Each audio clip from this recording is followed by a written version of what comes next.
Every stylish guy knows what takes an outfit from good to great is the attention to detail. And nothing completes a look like the right belt. You know what ruins a great outfit fast? A worn out belt that doesn't fit right. Most guys are still rocking belts with stretched out holes that either pinch your waist or sag and throw off the whole look. That's why I'm excited to partner with today's sponsor, Anson Belt and Buckle. This family-run company has been around since 2009 and they've completely reimagined how belts should work. Instead of holes, Anson Belt uses a micro-adjustable track system with quarter-inch increments. That means you get the perfect fit every single time. And once you feel that kind of comfort and precision, you'll never want to wear a traditional belt again. The best part, you can mix and match every buckle with any strap. One box set gives you 9 different belt combos, so you'll get to maximize versatility with way less clutter in your closet. But this isn't just about style, it's about feeling more comfortable, more confident, and more put together every time you get dressed. Anson Belt moves with you, so whether you're sitting, standing, or on the go, you're always comfortable and always looking sharp. I've been wearing mine nonstop, and honestly, it's the best belt I've ever owned. Once you try it, you will see exactly what I mean. You won't go back. And here's why you can trust them. They're still proudly family owned. They've earned over 40,000 5-star reviews, and every belt is backed by a lifetime guarantee on functionality. They stand behind every product they make, and once you try one, you'll understand why. And because Anson Belt and Buckle is sponsoring today's video, when you click the link in the description or scan this QR code to build a box set, you'll get 2 bonus pieces, a buckle and a strap completely free. That's 3 buckles and 3 straps, which you can mix and match into 9 unique belt combos all in one box. It's an exclusive deal you won't get anywhere else, so click the link, build your set, and upgrade your belt game today. What's going on? What's going on? How y'all doing? How y'all doing, man, on this early morning? Maybe afternoon for some folks if you are on Eastern time. What's good? Real dope.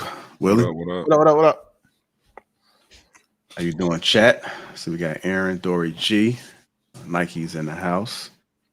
Got Dwayne Coleman. As you guys come in, hit that like button. Also, make sure you subscribe to the channel. If you are catching this on the replay, hit that like button and subscribe as well. Well, the news broke. The verdict is out. Mr. Sean Combs is found not guilty on most of the serious counts. So, with this being breaking news, I thought this might be good for us to discuss this and see our thoughts. Dropping the link. So if you guys want to come up as well to discuss, feel free to do so as well. I will pin that to the top of the chat momentarily. So let me just get you guys, I'll play a little bit of this news, and then I'm going to go ahead and get you guys' thoughts about what's going on and how you feel.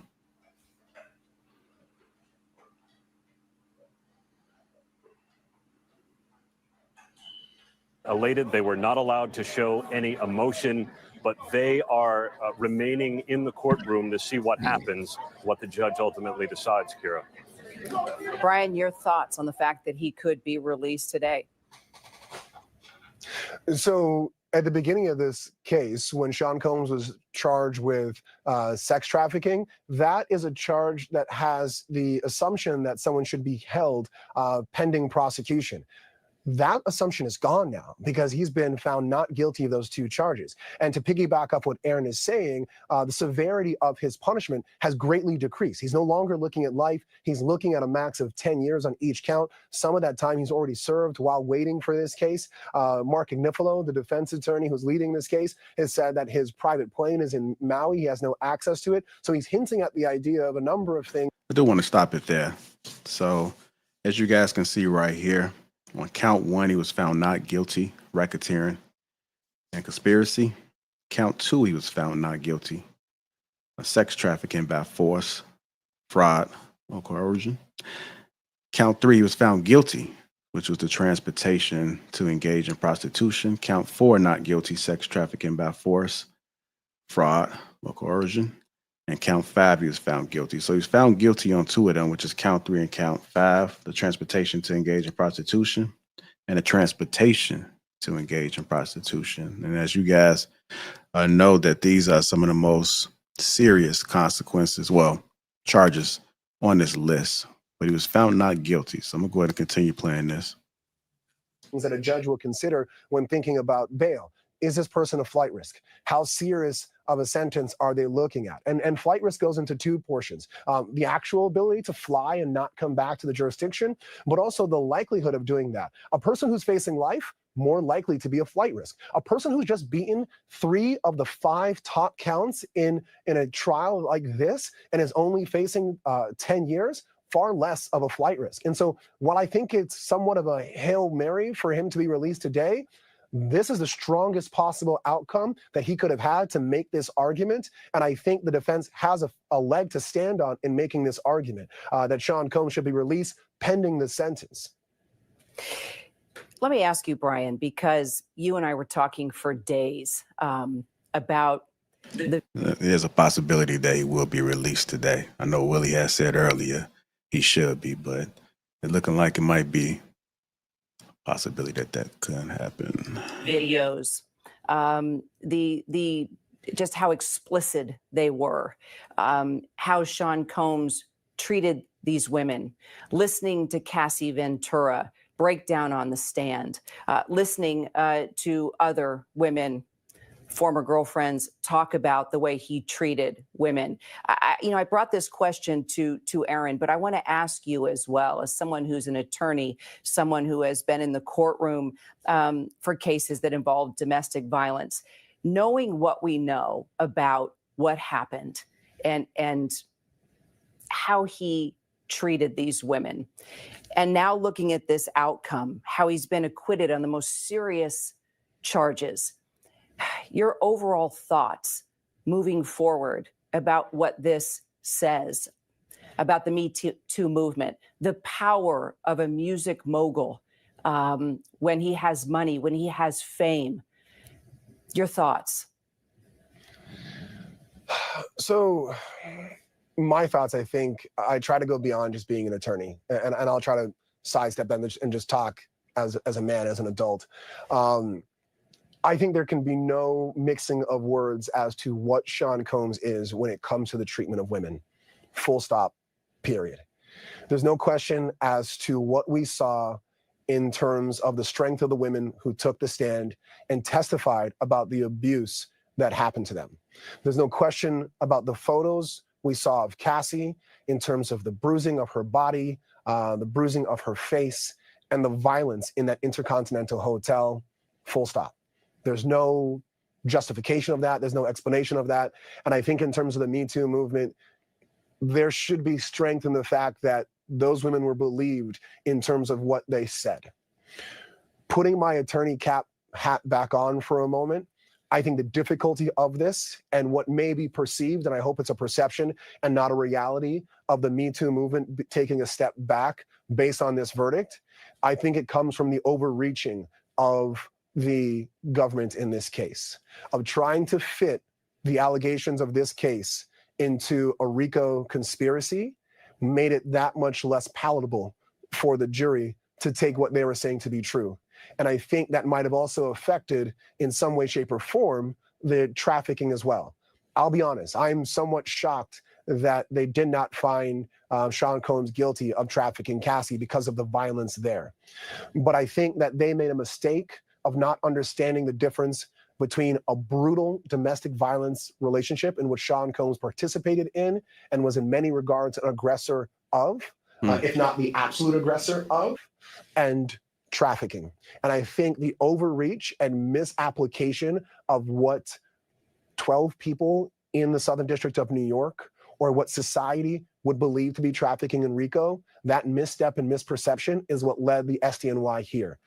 The SDNY has phenomenal prosecutors, has a phenomenal office, and their record speaks for itself.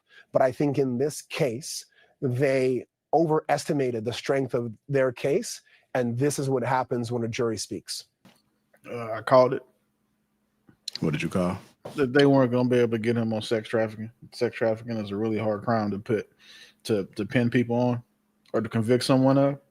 And I've seen it from, I've seen it. My only experiences in it is like working on, a task force that's aimed at catching child predators and child sex traffickers and understanding like what it takes to convict someone of sex trafficking.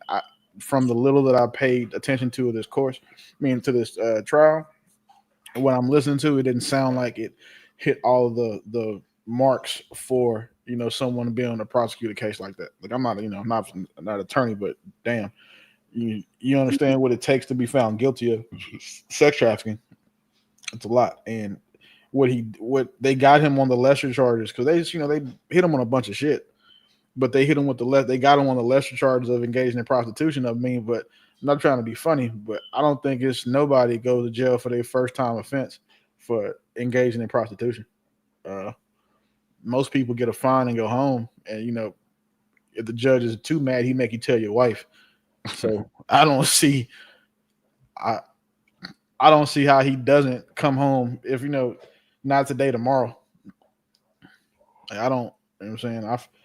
I think it's terrible what he did as far as the domestic violence piece goes, like that video of Cassie. Like, obviously we can't. There's no excuse for that.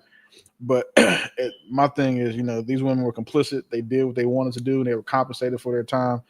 And Cassie was volunteering and trying to initiate some of these exchanges at these parties or whatnot. So I don't feel bad for any of them. It's for those things. I just feel bad for the times where it showed him putting his hands on her, because I don't think any man should do that to a woman that he's in a relationship with. What about you, Real Dope? I think most people want him in jail for what he physically did to Cassie for that video that he saw. I think that's what most people want. But that's not what he was on trial for. And I think I think that's important, is understanding like what are these people actually on trial for? Like, people think R. Kelly went to jail for touching kids. Like, that we just kind of conflate those things. But like, I didn't follow the case too closely, but I'm not mad at it. Because I don't like, they try to get him on a RICO. Like they tried to get him on a RICO. So like, if he was there for like hitting on women, that's a different story. But that that wasn't the case. So what I want Diddy in jail for, you can't go to jail for in the United States. I want him in jail for sodomy. I want him in jail for bisexual sodomy, but you can't go to jail for that here. So what do you guys think about Cass? Do you think this is a win for her? She been had her money. She been got her money, and then she got 30 from Diddy and another 10 from that Continental Hotel. So she done went and secured her bag. I mean, I think that the money is what was the motivation for all of this anyway. So you know how I feel about women who are motivated by money to do things. So without getting into that, I mean, she got $40 million for doing a bunch of shit that that she was complicit in anyway. So $40 million for that Intercontinental video, him getting beat up. I mean, I'll take an ass whipping for $40 million. Absolutely. Yeah. So as far as with Cassie, you guys are thinking it was always about the money. That, I mean, even with her receiving money and still pushing it, you think she was trying to get more money, or did you think she really wanted justice at that point? I think she wanted her money that she got, and I think that she kind of was forced to kind of have to do all of this. I think that she got her money and she just wanted to kind of, because her having her money, all of this nonsense didn't have to come out originally, like about her man. Like, imagine how her man feel if he actually like has any type of normal ego that a normal man has. Like, all of that stuff, I'm pretty sure she didn't want to have to come out and get undressed on the stand pretty much and all her nasty freakiness. So I don't think she wanted all this to happen. What about you, Willie? Yeah, I think that she knew that they told her, hey, if you do this, then you're gonna have to do this criminal thing too. And she was like, for $30 million, fuck it, let's do it. I mean, but yeah. They say they hear fired a smoke detector. But yeah. Yeah, it's money, you know what I'm saying? It was the cause of all of this. The money is the reason why he was able to do the things he was doing. Money is the reason why people were letting him do the things that he was doing to him. And money is what they took in exchange for their complicity or their choice in doing this. So yeah. I don't feel bad for Diddy, at all. I don't feel bad for him at all. Like, he too freaky. He need to relax. He needs to see a therapist. 1,000 bottles of baby oil was wild. Like I think the entertainment I got from this trial was, just listening to all the stuff that people had been saying or alluding to, and then find out that it was true. That's But, crazy. Like yeah. like the baby oil, you thinking people like being hyperbolic or facetious, and no, he got 1,000 bottles of baby. They just found baby oil everywhere. That's crazy. Yeah. I told y'all about my Halloween costume, right? I've never been this, I want to say entertained by somebody's criminal case before, because like these details, and I feel bad. I feel bad for Cassie's husband.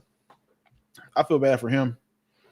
Now because he, knowing that your wife was into this type of weird shit and letting dudes run trains on her and double penetrate her and stuff, and like that's tough.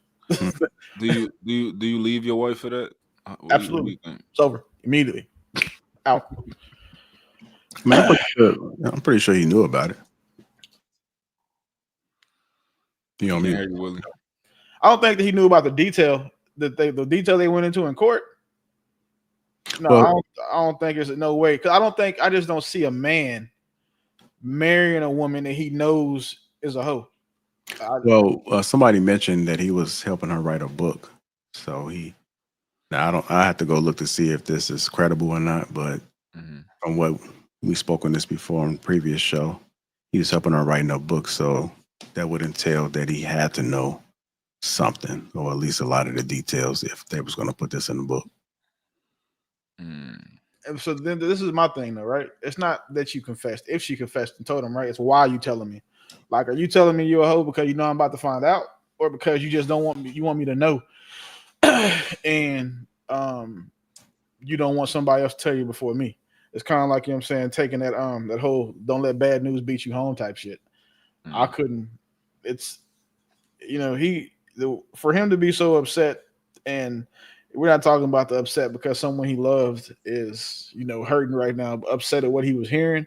And like the stories he was telling that were coming from other people in their accounts, I can't see him knowing about the majority of that stuff. Like, I think like your girl telling you that she was out there, she was promiscuous, she was wild is a complete difference from like all this Diddy shit. Like this Diddy shit is out of this world.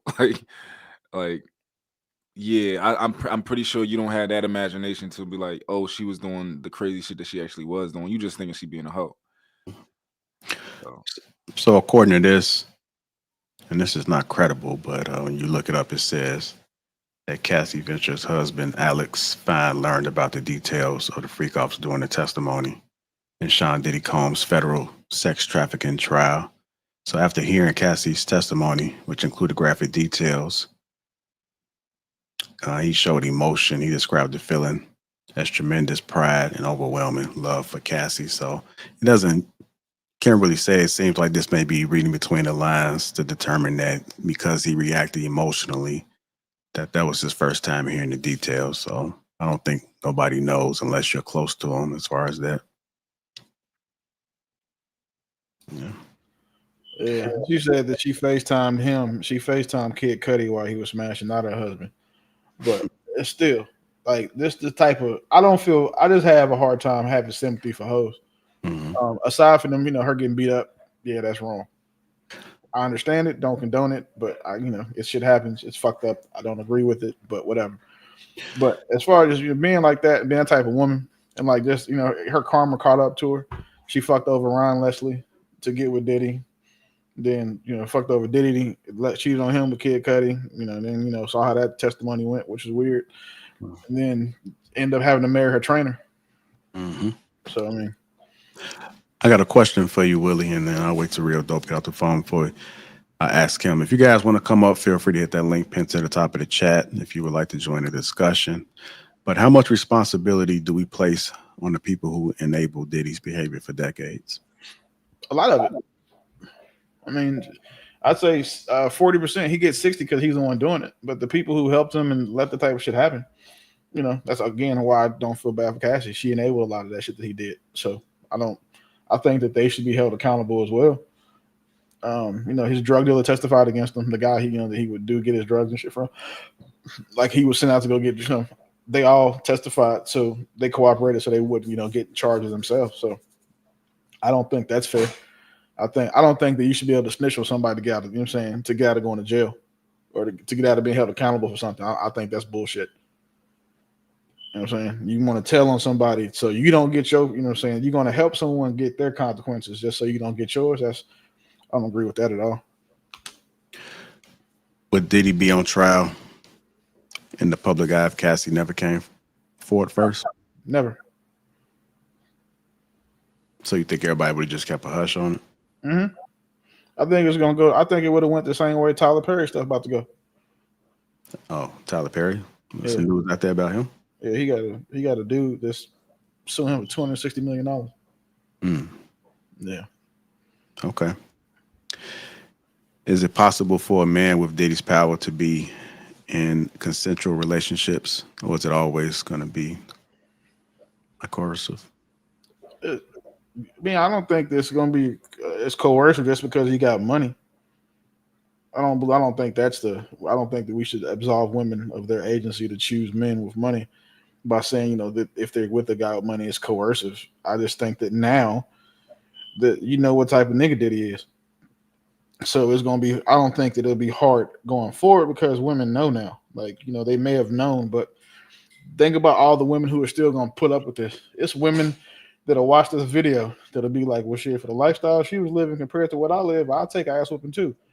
So, I don't think that coercive is the right word. I think that it's going to be really hard for him to have a healthy relationship going forward because the trust that's going to have to be had in his character and, whatever his, moral rehabilitation pathway is just, going to be higher than giraffe pussy. So somebody going to really have to trust that he not going, knock her head between the washer and dryer again.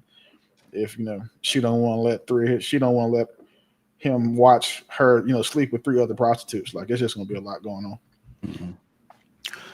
I know these conversations came up when R. Kelly was in the news, but do you think the public should separate Diddy, the mogul, from Diddy, the man? Yeah. Yeah. The same way we got to do R. Kelly. You know what I'm saying? The best R&B singer ever from, the little girl toucher. Like, you got to, you know what I'm saying? It's what he did. I can understand I can see the good things that people do through the negative shit that they may have done, in their private life. Like, I don't have an issue there at all. If it was me, I feel like, what Diddy did for music culture, undeniable. There's nothing that can be said against it. His place, he's still an icon in that space. But then what he's done as a person, to his personal legacy and, behind the scenes, like, no, I'm definitely not. I don't think that it's fair to, try to tie both of those things together. Yeah. I mean, I agree with you. I think it should be separated, but unfortunately, because of who he is, you see a lot of people overlooking some of the things that he have done, so the people that are just hard on the right side that's hanging in with Diddy, like they're ignoring everything and not being able to separate him, like the mogul, from Diddy, the man who's done some of these things. So, but I do think you should separate the two. I don't think it should take away from all the milestones and achievements that he had been able to do, because you had to be creative in order to do it. Yeah, I don't think that anybody will ever have going for the rest of our lives. Nobody will have the run that Diddy had at the, through his career up to this point. I don't think that anybody will come close to it. And if you look at all the other powerful, influential people that were involved or, in attendance to these parties, and how many other celebrities and shit just got pulled into it. Like, they had Odell Beckham Jr. get pulled into shit. Like, just his reach alone is immense. And just, not trying to be funny, but I feel like if one Diddy party, that's his fault. The second Diddy party is your fault. And so if you were a habitual Diddy party attender, I kind of feel like you go to those parties looking for the things are going to be there. Why do you think so many men didn't believe the victims until the video leaked? About him beating Cassie? Mm-hmm. I don't think that many men didn't believe that Diddy was beating bitches up. I don't believe that. I don't think that anybody would find it hard to, to see how he treats people he works with. Like, throwing phones at him, all the stuff that he's done, the temper tantrums. I don't think that I don't believe that many people thought that that was far-fetched for him to do. Like, never would have thought that, oh yeah, Diddy wouldn't hurt a fly. No, I don't think that's too big of a reach to see him going from throwing phones at a girl, to a big ass gallon bottle of baby oil at a girl. I can see all of that happening. Do you think this case reflects how power corrupts or how power reveals? No, I don't think that power corrupts people. I don't agree with that either. I think that power reveals for sure, though, because it'll show you who you are. It's like if you give someone who's financially irresponsible, like you give a bum a winning lottery ticket, it's just gonna reveal who he is, and he'll be broke again. He'll be back in that same position, quickly, because you gave him all that power and he didn't know what to do with it. He didn't have the responsibility to go and seek out, financial literacy or whatever. So when you put people in positions of power they're not ready for, and then you don't have them also give them the education or the coaching that comes with that, or that's required to have that power, shit ain't gonna happen. So do you think it's always revealing, or do you think sometimes people may be introduced to a new group of people, a new society, a new way of living? I think it's revealing, because you put someone in a position to get them power, all of that new society that come with it, money is the root of his power right now. So once you start, there's just certain levels of life. We had a conversation, saying $20,000 a month changes your life. But then after that, it's like $1 million that, a month will change it. It's another level. And as you keep going, the echelon that he's at, they're nothing excites them. Nothing is out of reach. Like the stuff that me and you want to go do, we find exciting, is based on, where we are in life. But for him, what we find exciting is, Tuesday morning. You know what I'm saying? So you giving him that power, it's just going to show who that person is. Like, if you ever want to know who someone really is, give them everything they want. What message does this send to young men about fame, money, and morality? Nothing. It teaches, I think it sends them a message about how to treat women, how you can conduct yourself, and then what not to do, once you have money or power. Big lesson, keep your hands to yourself. Don't hit women. If you have a romantic relationship with a woman, you should never put your hands on her, because that's a domestic violence charge. So that's something that'll stick with you forever. You can't carry a gun. You got a lot of shit you can't have when you got a domestic violence charge on you. So that part, and then how you conduct yourself. Like, everything's on camera. Everybody's recording stuff. Once you put it online, it's out there, and there's cameras, covering like 20% of the fucking world right now. So you can't. It's almost hard. Two people can keep a secret if one is dead. That's what I think the overall lesson should be, because this stuff was never supposed to come out. But Cassie broke. She needed money. She had this tucked away the whole time. Knew she's like, hey, if it get too bad, husband not picking up clients at work, my shit ain't streaming. Streaming checks is $6,000-$7,000 a year now. The thing that's kind of surprises me is, though, all these people being involved, I'm hearing all these details, and I guess people would talk about it, but it wasn't to this level until Cassie came forward. But like, how do you keep doing these things and just think that it's just not going to come out someday, somehow? I think, what are we talking about right now? Sorry. I was just talking about, right now, I got some questions I'm gonna ask, but that was just the whole Diddy thing, like the whole freak offs. When you're doing these things and involving this many people, how is it that a person like Diddy would think that this wouldn't get out, that this wouldn't be brought to the public? Maybe because he did such a good job with it so far. Like he did an amazing job, like with all these people involved that he been hiring and all that type of stuff. For them to for so long, well, of course, you know, the black community always kind of had, you know, heard about this stuff, but it was never like as big as it is. You know, it never made front page news. But for him to kind of do it for so long, I can imagine thinking like, why not? Why can't I do it for even longer?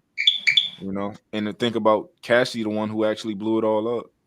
Maybe because he didn't. Maybe he could have just paid her and kept her quiet from the rip. You know, so Okay. I'm gonna go ahead and continue with these questions. I did have a question that I asked. Do you think the public should separate Diddy, the mogul, from Diddy, the man? Real dope. do I think they should separate Diddy the Mogul from Diddy the Man? Like his music, absolutely. If we talking about his music, yeah, I'm not about to stop listening to no Diddy. I mean, listening to you know, Bad Boy and all that type of stuff. I ain't about to stop doing none of that. And yeah, he a freak. But yeah, I ain't about to stop listening to his music. And everything he's done is iconic. It is what it is. Like he's been a good businessman. He's been a good, you know, artist to some degree. So you can't discount that, in my opinion. This question for the both of you guys. Do you think hip hop culture protects predators more than they protect victims? Let me process that. All right. Do you think hip hop culture protects predators more than it protects victims? No.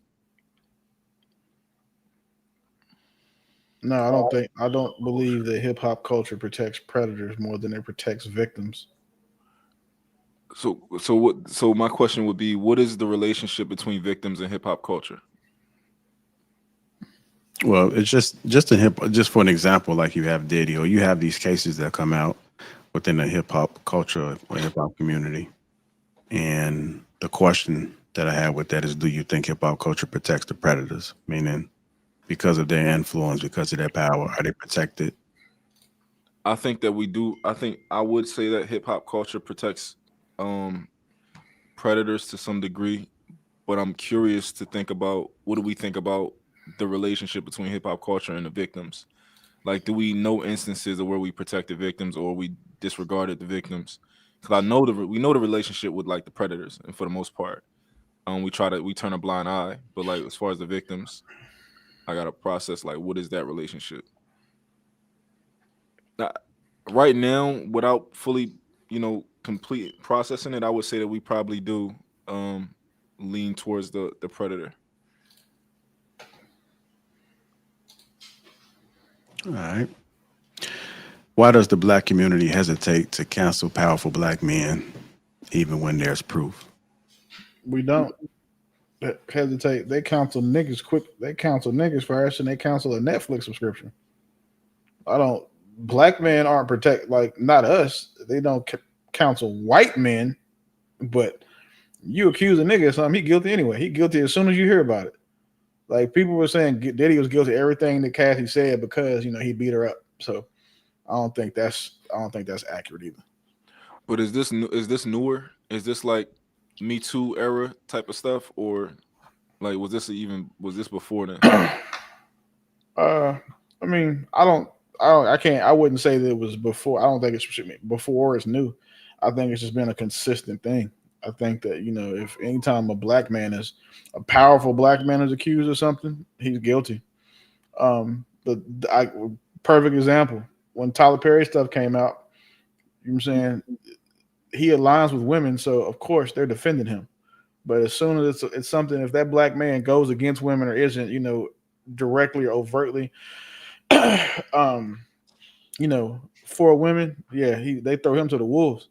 But Tyler Perry's audience is defending him, and the guy who was he accusing, he has some of the worst screenshots I've ever read as far as what's been going on. So, but again, Tyler Perry's demographic, the same, black women he's preyed on and weaponized their fears and struggles that made him a billionaire.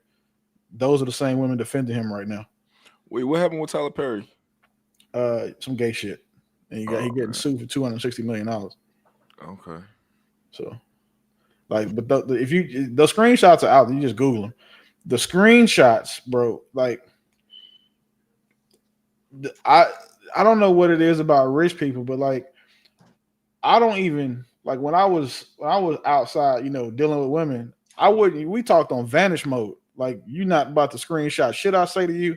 And it's not because I'm saying anything crazy. It's because I know how opportunistic women can be when they get a dude, you know what I'm saying, they got shit going for them, got a bag, and they'll, you know, try to, you know how that shit, you know how women are with those types of men, but this is him doing it to a dude. So it's just like you're saying, you probably need to have a whole separate live for that one. But the screenshots was text messages or something else? It's a lot of shit. It's a lot of, but them text messages is the them text messages. I say this: those text messages, what I saw, were as damning as the ones of Diddy. When they said that allegedly Diddy was smashing Bad Bunny and Meek Mills, like those two videos, where it's the audio. I mean, the audio is him hitting. It's supposed the audio is allegedly of him fucking Bad Bunny and fucking Meek Mill. The Tyler Perry stuff is worse than that. So the guy that Tyler Perry was you know, in these text messages, it's a gay man in the text messages, or somebody that's not gay that he was trying to get to. I don't know if he's gay or not. I just know that he was making promises trying to get some boy butt. Did they do anything together? Or the texts are just pretty much like, look, this nigga gay and he out here trying to get boy booty, or is it like, yo, we had a relationship and he did something bad to me? I'm finna send them to you so you can just. I'm gonna send you the link so you can watch all this shit because it's a lot. Like, doing you powerful, man. You got people you can pay to do this shit. Like, Diddy could have bought a girl who had a kink for getting beat up, and did all of the same shit with her. The thing is, like, when you got kinks, you don't want that for whatever reason. People want they want the people who not into that type of stuff. You know, like I think gay men are more attracted to like straight men, like, than they are gay men. Like, if that's an example of, like, I don't know why people just like taboo. They just like doing stuff they ain't supposed to be doing. Like, like when you think about it, you know how like girls will tell you like, oh, my man don't need to cheat because I give him threesomes, so you know we can just do threesomes together. And I know me, I always thought about that, like, because I never did threesomes with my girl or nothing, or none of my women that I ever been with, and I was just like, yo, I don't want a threesome, I want to cheat. Like, I don't want you to be there. Like, I don't want you there. Like, so you just trying to be there. You just trying to be there with everything I'm doing. Like, chill out. Bro, you funny as shit. Nah, bro on point. Little man say he trying to cheat. Like a threesome, no. Hey man, listen, don't listen. Never underestimate, you know, a good old reverse gangbang. Them things. Nothing wrong with it. I wanted to salute to y'all in the panel and Lapeef. You know, I always come respectful before I even say anything, regardless of past arguments and shit. All right. What's going on, brother? What up? I know you've been listening. What you got on this so far? Man, I'm completely disgusted, brother. I feel like, you know, there's been rumors of, despite the Cassie situation, like there's been rumors of Diddy messing with Day 12. He had him walking miles for cheesecake, you know. People that's rappers been around Diddy. He's saying gay stuff. He pressed up on Fabulous in front of the whole world. It's like this man, he's clearly a man with resources that, you know, it's hard to actually check this man. And it just disgusts me to see he's been caught. Like, you caught this man. You gotta understand, you gotta have a kind of confidence and arrogance to beat somebody up in a public place. Because you gotta understand, there's a difference between crime of passion when you're rich. Most rich people avoid physical conflict. This man felt bold enough to beat her up, and that's just a symptom of something bigger, you know. And I'm not saying that every man is just as bad as Diddy. We know women be out here lying on men about rape, about all these things. We know that they be sometimes part of these situations, and then they change their mind later. But this is a man that he has all the cards in his favor, and he's been caught.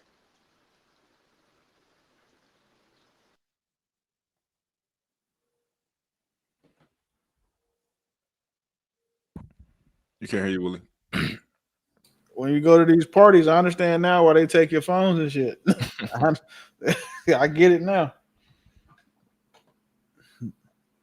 Yeah, I think it's crazy to like when I saw that interview in Day 26, like with like 5 grown men and they like crying together. I'm like, God damn, what did he do to y'all? Because they ain't say they I don't think they said anything about it though, but I think they was crying. I'm like, damn, what you do to these niggas? I mean, shit, you heard the audio. You know what he was doing to him. Brother, you know, have you ever heard about the women that go overseas to Dubai and get used as toilets? That's Yeah. basically the same thing. Imagine, brother, that's where the emotion and the tears come from, brother. Imagine you sitting down thinking, like, as a woman, I understand, like, and you know, a dude got a whole bunch of money. He didn't shit on you, he didn't piss on you, he didn't have his homeboys fuck you, run you through. I can understand that bringing emotion to a woman, and she just crying out of nowhere. You know what I'm saying? That's like self-value deprecating right there. Yeah, if she been to Dubai by herself and she bad, odds are. Listen, me, cause I just got back, right? When we was getting on the plane we first went to Dubai. It was 2 chicks on there. I'm they just like, look, she got a Birkin. I'm like, that's fake. You know, she like, hi. I'm like, look at her whole leg. It just don't, you know. But I'm like, you know what them 2 girls going, right? I'm like, you know where they going? You get to go earn a real one. Yeah, on their way to Dubai. Yeah, I wouldn't. I don't. Yeah, living over there showed me that everything that niggas are talking about right now is real. I think it's crazy. I think like people in Dubai are so funny because it's like we import women to poop on because we don't want to poop on our own women, and we willing to pay top dollar to poop on y'all chicks. That's how much money. That's crazy. That's one of the biggest flexes of wealth I've ever seen. It's like, hey, we'll get you. We follow your girl over here to turn into a porta potty. Why you over here struggling trying to give her $500 to get her nails, hair, and feet done? But we'll fly out the shit on her and send her home. Crazy. Not to get too disgusting, fellas, but have you ever been with like a nympho or like a freak woman that asked you to pee on her? Because I've been asked by women. I'll do it. I've never been asked yet, but I would do it. Yeah. Right. Like I ain't gonna do and nothing then else. Go ahead, gang. I was saying I ain't gonna do nothing further than that. What? I'll pee on you. Ain't no number 2 on you, but I'll pee on you. Yeah, I'm not necessarily gonna pee on nobody, but I mean I've been asked, and it's like, I'm cool. I don't think that's my. I have a hard time peeing with somebody watching. Like that comes from being in the military. You on probation, brother? No, I was in the military, so you know we get drug tested every 15 fucking minutes, and they actually in the military they actually got to like look at your dick and watch the pee leave your body. Yeah, that shit was weird to me. It is weird. I don't know how we got that, man. I got another question for you guys. Would the same level of grace be given to a woman if the roles were reversed? A woman would have been charged. Who's gonna bring up a woman for prostitution or having freak offs? That's just women been doing that shit forever. She would have never. Martha Stewart would have never been brought up on charges for this. Rihanna would have never been brought up on charges for this. Beyonce wouldn't have, because it would have just been women's empowerment. And it'd have been y'all have been too scared to shame them. To shame them for you're saying they sexual preferences because they're women, and you know it's a bad thing to do that to chicks. But hell no. They probably would have been champion. The girls would have been supporting that shit, and in the comments, you know, it would have been all that yes and you know, go queen and all that bullshit that women do when they encourage bad female behavior. Yeah. Think about it now. How many women, older women, are held accountable for telling the younger women, you don't need a man. Focus on a job.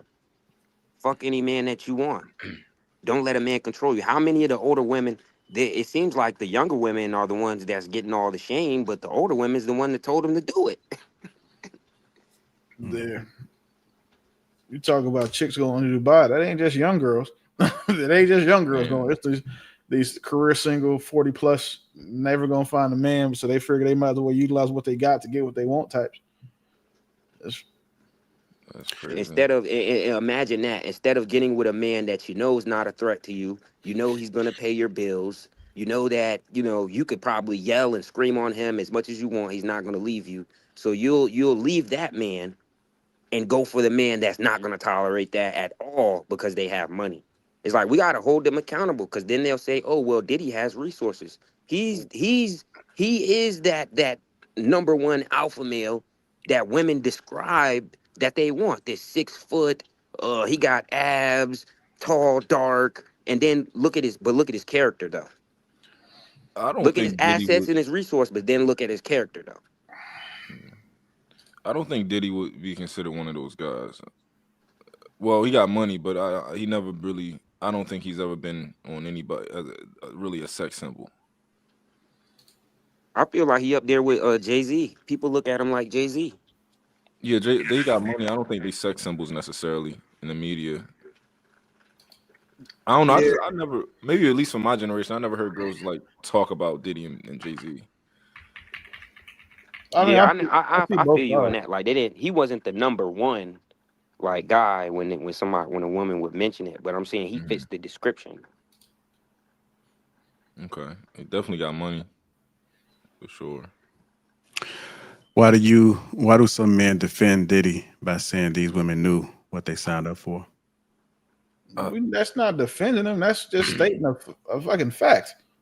That was proven that every one of these women knew what they were getting into. There were no victims as far as what was going on at the parties. So that's why we're not, because nigga didn't do it. If he was over here lying, we're gonna have Bible study, and then you come over here and it's 1,000 bottles of baby oil and 100 dildos out with niggas sword fighting with them. That's different. But they knew that the niggas was gonna be sword fighting with the dildos before they got to the party. Yeah. So we're not necessarily defending them. We're just saying like, hey, we're just being honest. That's basically holding the women accountable, because it's the same situation with Cassie. You supposed to be a victim, but you a victim that's cheating on your husband. You're not godly. You're not even. You're not none of that. How you not? You're not. What rule book are you following? What are you living by? You already got a husband, and then now you cheating on your husband with a rich man, and then it's videos out here of her calling her husband while Diddy is having sex with her, but you supposed to be the victim. That's crazy. Hey, I'm not. If Cassie's husband had beat her up, I'd understand. Right? See? Right? Then now we gotta, then that skews everything, because then you put your hands on women, that's what dudes get killed for. Oh, he put his hands on me. Run to her brother, run to her father, run to her uncle. You know what I'm saying? And then look at everything outside of before the hands was put on the female. And this is why I don't advocate for dudes to put their hands on women, but I do feel like every situation needs to be looked into case by case. Because it's not something you could just be like, oh well, he hit her, so he's a piece of shit. It's not like that. Yeah, I tell guys all the time, don't crash out over no. Like I remember growing up, like you watch, like I forgot what comedian it was. I think it was Kevin Hart. And he was talking about a situation where somebody had put I think they talking about his wife. She said something to him about some guy did something, and he was like, well, what did you do to make him do what he did? And I think that's funny, but at the same time, it's like, no, that's real. Like, what happened? Like, what's going on? What's the context behind this? Yeah. I don't know if y'all seen it, but did y'all see the viral video of one of the young boys finding out that his son is actually his uncle? Because his father was having sex with his wife, and he went in and broke into the house because she wasn't responding to his calls, and he found her in his father's bed naked. They end up getting in a fight, and his actual father stabbed him. He had to go to the hospital. That's crazy. His pops must have been real player though. Shit, that's dastardly. I'd never take my son's girl. No, I wouldn't. But just like, how player you gotta be to like for her to want you over your son? It's dirty macking. He was probably saying, "Oh, he ain't shit to me." You know how men do. Oh, that he think that's my son, but I'm the real, I'm the original. It's like I can already hear what he was probably saying to get her. Oh, you fucking with him, but you don't know about when he was a kid and he did this. You gotta understand when people know you. You know what I'm saying? It's easy for them to trash you, especially if they seen your worst moments. They're not gonna talk about nothing good. That gotta be a dirty trick to fuck with you and your dad. Like that's a bottom of the barrel type of human being. A lot of dudes would have killed their own father. The dude won't built like that though. So now he got to live with that. That's even worse. Shit. Yeah, I'm not the biggest advocate for, you know what I'm saying, forgiveness. But even if I was, it's just certain things I'm just not letting go. That's probably at the top of that list. If my pops hit my chick, and then my son ended up being my uncle, yeah, I'm probably crashing out, bro. I'm not even gonna lie to you, dog. She tried to reverse shame him. And then that's when Like, she get her head put through a wall. Because I'm very fortunate that the Lord has never put me in a situation where it's been that egregious. That because what? My son is my uncle. No, baby. That's crazy. No. There's videos online of older women, like in their 60s, talking about why do men think that just because the kid is not theirs that they shouldn't raise it. This should let you know, like, the level of corruption. Like, how can you be 67 years old talking about a man should raise a child that's not his? Like, you would think that even the older women would have some integrity to be like, no, she's wrong. How dare you tell that man that that's his child and have him raised to the age of 18, not knowing it's not his kid. Instead, the older women is like, well, that's what a man's supposed to do. It doesn't matter. You got to understand, like, just age doesn't necessarily. We used to think that age made you wise, but it doesn't necessarily come with wisdom. You just become an old dummy sometimes, and a lot of these chicks is just old dummies. You ain't lying. It's a lot of them. My God, bro. And I love women. I know we all love women up here, but we're at the point now that the men have to protect them from themselves. Like, we have to tell them about themselves, because look what they're doing. Look what they're doing to the children. It's women growing up talking about that's not my father. They find out they lied to their daughters too.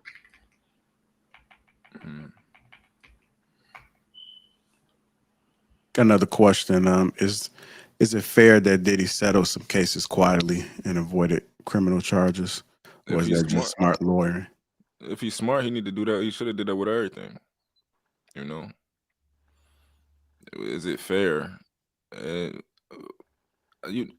Hell yeah, it's fair. If I got money and I do some wild shit to you and I say, listen, don't tell on me, I'm gonna give you some bread, take this money and shut the fuck up.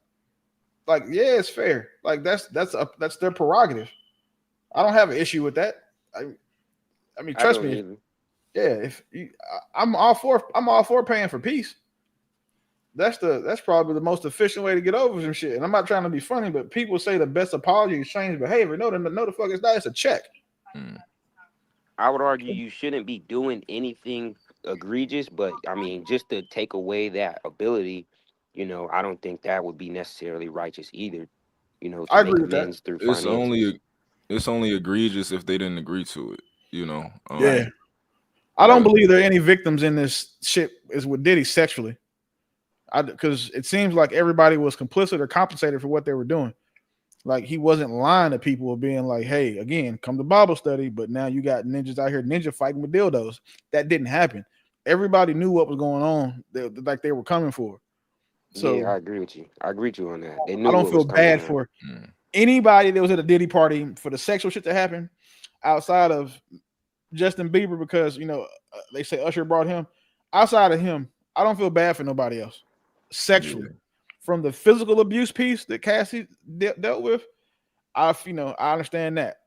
If these people were beating on, like, now if Cassie was beating Diddy ass and he just beat her ass back, or that was just their relationship, then I don't feel bad for her on that part too. But I can't confirm that. You know, it was never said that everything makes it. All the evidence we have is saying that he was the initiator. He was the initiator of all the physical exchanges. So I mean, I wouldn't fault her for fighting back, obviously. But if she was, going through his phone and throwing his phone at his face or whatever, that shit that Rihanna did to Chris Brown, and then he beat her ass, I mean, it's a fair fight at that point. Right. That needs to be looked into, because that's like shit, shorty. If he was really knocking your brains loose, all these women is complaining about being abused. Why are you going back to that nigga? How can any woman complain about being abused if you keep going back to the same dude that's doing it? It's like that destroys the defense. What is Hey, men supposed to defend? once shame on you, twice shame on me. So I feel you, bro. I don't have And then dudes die. And this is why I'm such a big advocate against, like, and I didn't want it to be like this, but women don't be telling the truth. Dudes die. They go to some other, oh, he hit me, he beat me up, he called me this. But shorty, you keep going back to him. What you gonna do? Keep going to different dudes until somebody finally dies? You know what I'm saying? Like they have to be held accountable. If you don't look at that piece of it, you can't be a victim in that. You bringing other dudes' lives into it now. Just trying to call yourself helping you. Oh, men don't protect women. Shorty, then get away from that nigga so a man can properly protect you. It's the same situation I was doing with my baby daddy. She kept trying to call herself doing a good thing because she was letting her baby daddy see the kids. But when he would come to the house, he breaking in the house. He bleaching the kids' clothes. He breaking in the door when you taking a shower.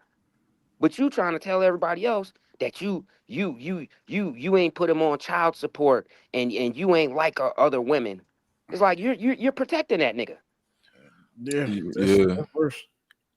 It was somebody I knew who which I think the worst decision, the dumbest thing they ever did was like try to give their baby dad access to their kids, because like he literally was abusive, and the nigga don't got no money. He's not gonna help. He's not gonna help you out, whatever.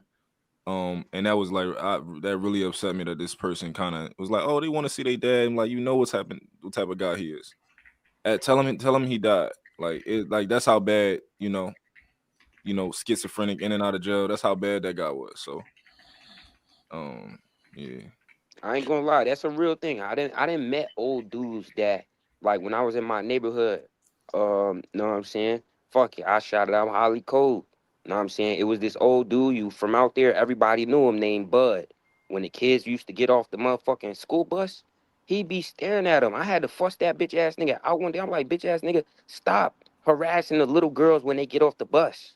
And everybody oh, that's just Bud, cause he be drunk, riding on his bicycle around. Like, no, you gonna get your ass beat doing that bitch ass shit. Nobody cares that you old and you used to be this important nigga back in the day. Like, leave the little girls alone. Yeah. I think a lot of times I don't really see too many men protecting guys like that. But like I see a lot of, typically it'd be like women protecting guys. Like I don't know. I've been with certain women who I've been to like family functions of theirs, and I'm like, yo, that's your uncle, right? Why did he look at you like that? Like nobody has ever, addressed this type of like a lot of times that stuff be kind of being let slide by the people in that family, and that Yeah. I have one of my hottest takes is I think that women are the protectors of most degenerate behaviors that we have in our society right now. Yeah, it's true, because you gotta understand, what do a lot of these dudes hop in the streets for? Because they trying to impress women, and I've been in the streets. You know what I'm saying? So that's why I be getting mad, because I make hip hop music, but I make a sort of music that's against all the debauchery and dumb shit. So these women be getting around niggas from the streets, fucking with multiple dudes, and then when they get in a beef, they don't know that they fucking on the same female. Now, dudes will sit here and be like, oh, well, she don't got nothing to do with it. She's just having fun. No, when that nigga get mad at her for fucking on that other nigga, that's what creates the friction to a beef starting happening. And this is why I be talking about dudes, and when they be talking about how tough they is, like, bro, if the whole sole thing about you being tough is that you'll do something to anybody over a woman, you are a toy soldier. Any woman can come to you and be like, oh, this happened to me, and now you finna go to jail or die over it. Where's your freedom at? No, that's just what a man's supposed to do. Huh? Yeah, I think when it come to like toughness and stuff like that, it's really just with somebody else just disregarding consequences, you know. Like it don't mean that somebody can fight better than you. It don't mean that they, you know, that they got that they shoot better than you because they willing to, because they ain't got nothing to do tomorrow. And you got something to do tomorrow. You might have goals, you got something that you want to do, and they just don't see a future for themselves. Like that don't make them tougher than you. I think you hitting on it. I think it's really a case by case basis. You feel me? Like if the people involved really want to do something to somebody, but they not brave enough to, they'll usually put up the most ignorant person to do it, to cause a scene, and that's where the trap comes. Because if you don't have self-control, when you get out of pocket, now you're already engaged. But you don't understand that this was already a plot. This person that's having a problem with you in front of everybody has already talked with everybody about blowing up on you in front of them. And this is why a lot of times when people get in a fight, especially out the hood, don't nobody try to break it up when it's enough. I done seen brothers fight each other in front of everybody. Like, who the fuck? Like, and I spazzed out on the whole block after that. Like, why are y'all sitting by letting two brothers that was in their 40s fight each other drunk and then taking sides? Yeah. I mean, sometimes you gotta get it in though. Sometimes you gotta let somebody at least get 15 seconds in. I feel you, but it's just like the culture of it. It's like it's not no like if you gonna fight your brother, right? If we gonna have disputes with each other and we gonna fight, well, it's gotta be done after that. You know what I'm saying? And it's like that's not what these situations usually be for. It's to try to put somebody in a place. And that leads to somebody walking away from the situation and not letting it go. True that. You see how it's a big thing when people fight or fighters, they be like, tap gloves, shake hands. But that's not what happens in the streets. Ain't no shaking hands. Ain't no camaraderie. Like, a nigga could lose, and he think about killing you. A nigga could win, and now the nigga that lost thinking about killing you. That's why you gotta let them get enough in, but like not, take it too far before you break it up. They gotta get a good 20 seconds in. Right. I think don't control, let them do, I agree with you, brother. Go ahead. No, I do want to play this video of this young lady on TikTok.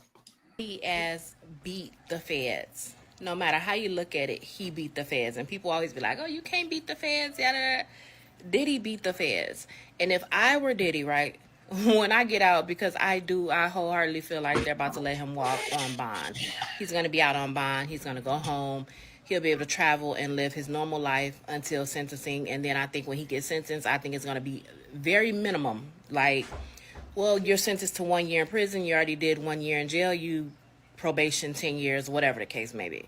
I think it's going to be very minimum. But I do think he's going to go home today. But once I got home, what I would do is I would reach out to Baby Oil because he's going to have more freak offs. He's going to keep with the same program. I would reach out to Baby Oil for a partnership. I would make sure that I am getting girls from the state that I'm in. I would, you know what I'm saying? I would stick to the regular program because he has an addiction to that. He's going to continue. And Young Miami has already made a post. I'm going to put it here. She's doing her little clock it thing. Matter of fact, right here, just watch this. Yeah, I feel like it's going to be back to normal routine with his girls, whether it's Young Miami, Gina, or whoever it is. I think it's back to normal routine, get to busting it open. That's just my opinion. She sounds like she about to try to go to one of them parties. Right? So do you guys think that when he get out, if he's free, he's gonna continue doing the same things? Yeah, he know what to do now. He know what to do and quiet. what not. He know what not to do. He know where he messed up. Bringing girls from across state lines that were sex workers. So he probably gonna move to Las Vegas, somewhere where that shit legal, and then go back to what he was doing. And I mean, she said that he beat the feds. I always want to be honest. She didn't beat the feds. She beat a RICO. That's different because beating the feds means you get off scot free. Because all of those charges are federal crimes. So he didn't beat the feds. You know what I'm saying? He just didn't get. He beat a RICO, which is, it's really kind of hard to do. But that then, bro, that clock it shit, I hate that. Like the women have adopted that shit because that shit came from trannies, and that's not a. I don't know why black women just love or reappropriating and bringing up all this shit from the Because they more followers than leaders, like we always say. I hate that. But anyway, man, Diddy is probably finna have the wildest 4th of July party ever. I want to see how all these celebrities that was on his neck though deal with him. Now that you know what I'm saying, because they was kicking the man while he was down. I want to see what happened after this because him and 50 was into it tough. There was a lot of people that was distancing themselves from him, wouldn't talk about him publicly, wouldn't say anything good about him publicly, wouldn't say anything bad, but was trying to say, do you want to ask if they want to offer words of encouragement? They're like, no, we have those conversations privately, blah blah blah blah blah. So I want to see what that's like. Yeah, when I was scrolling a little earlier today, I seen Hitmaker, aka Youngberg. I know he had came out and was saying some things about him. Seemed like everybody was cloud chasing, saying something negative about him. But then when he was free, I seen him under the shade room, giving him like a celebration. Yeah. So it's just kind of funny that when he was down, you were one of the people to come out and said that Diddy tried to get you to do some things, but then like once he's being released, now it's a celebration. Because they scared Lapeef. You gotta understand, Lil Diddy a billionaire. Yeah, the boogeyman coming home. Yeah, he didn't get caught for Biggie, Tupac. They said he had something to do with Whitney Houston. They even said he had something to do with Michael Jackson's death. Like, do you understand what he's capable of behind the scenes? I guarantee you, I bet they gonna be trying to act like Diddy best friend. And it's gonna be funny to see what happens because he's the one with the money. He can bully all of them niggas. How much money you think he about to lose? Like, all right, so after this case, like how many potential civil lawsuits do you think is reasonable for people to be like, all right, let me get my piece, and him to have to settle all of that? I don't think it's gonna be too much more than what he already paid. Okay. Yeah, Cassie was a linchpin. Everybody else, I mean, they were compensated for what they were doing. Like the prostitutes, the escorts, the other women. But you got to understand, this is not a criminal case, so they only got to have a 51%. 6 out of 10 people or whatever how that worked. Yeah, I don't think that. Yeah, but I don't think that he got the biggest offense that you were compensated for what happened. Like you were paid to do this. Like Daphne Joy, she was getting $10,000 a month to be at these freak offs. Yeah. Cuban Link, she been going for a while, so that's. Oh wow, I didn't know she was on that, John. Honestly, I to keep it a bean with you, I think this bigger than Diddy. Like the government could take everything that Diddy owned. He has an access group of people that's millions that make millions and millions of dollars. There ain't nothing for them to pitch in and restore this man's finances after they didn't sit here because he's being helped behind the scenes. If no one was actually helping this dude, first of all, he wouldn't even have access to his money because most of the time they freeze your accounts. So man still got access to his money. He's still out here. They even said he was intimidating witnesses during trial. Well, didn't they need to get him on the RICO in order to go to get his assets and his bank accounts? Yeah. I believe so. Okay. So now if the RICO don't fall through, he don't even got to worry about losing nothing. So it's like shit. I mean, it ain't even if he did lose it, they didn't put in enough work to where they could chip in and give him just a couple $100 million here from this guy, another $100 million from this guy, and it's like that's how they work through people. And they're showing that having a big group is power. Having connections is power. I'm gonna play this video of what Boosie had to say about it. Man, I'm so glad Diddy. That was quick. Man, I'm so glad Diddy free, bro. The reason is because I'm tired of seeing us black moguls get took down like that, bro. Like, And I'm tired of seeing us black people go against us black moguls like that. And I feel like if Diddy was a white man who done all this shit for people, you know, I know he ain't paid people, but if he done all this shit for hip hop, if he was white, they would have had so many white people out there protesting for this man losing his life behind a relationship, you know. And people always, Boosie was on Diddy's side. Nah, it ain't that. It's because I'm thinking about 7 children. Y'all thinking about one person. I'm thinking about these 7 kids who been in my kid's position. Not knowing if your daddy gonna come home or not is a burden on the child.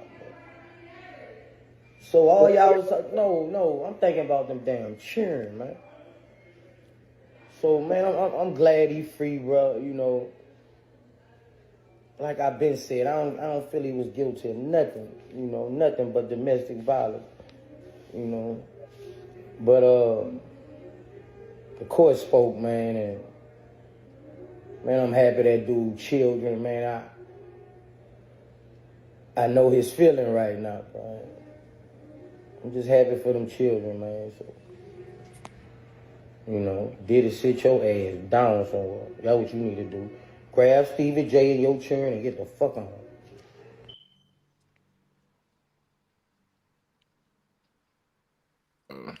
I'm not a Boosie guy at all. Bro said, "Grab Stevie J."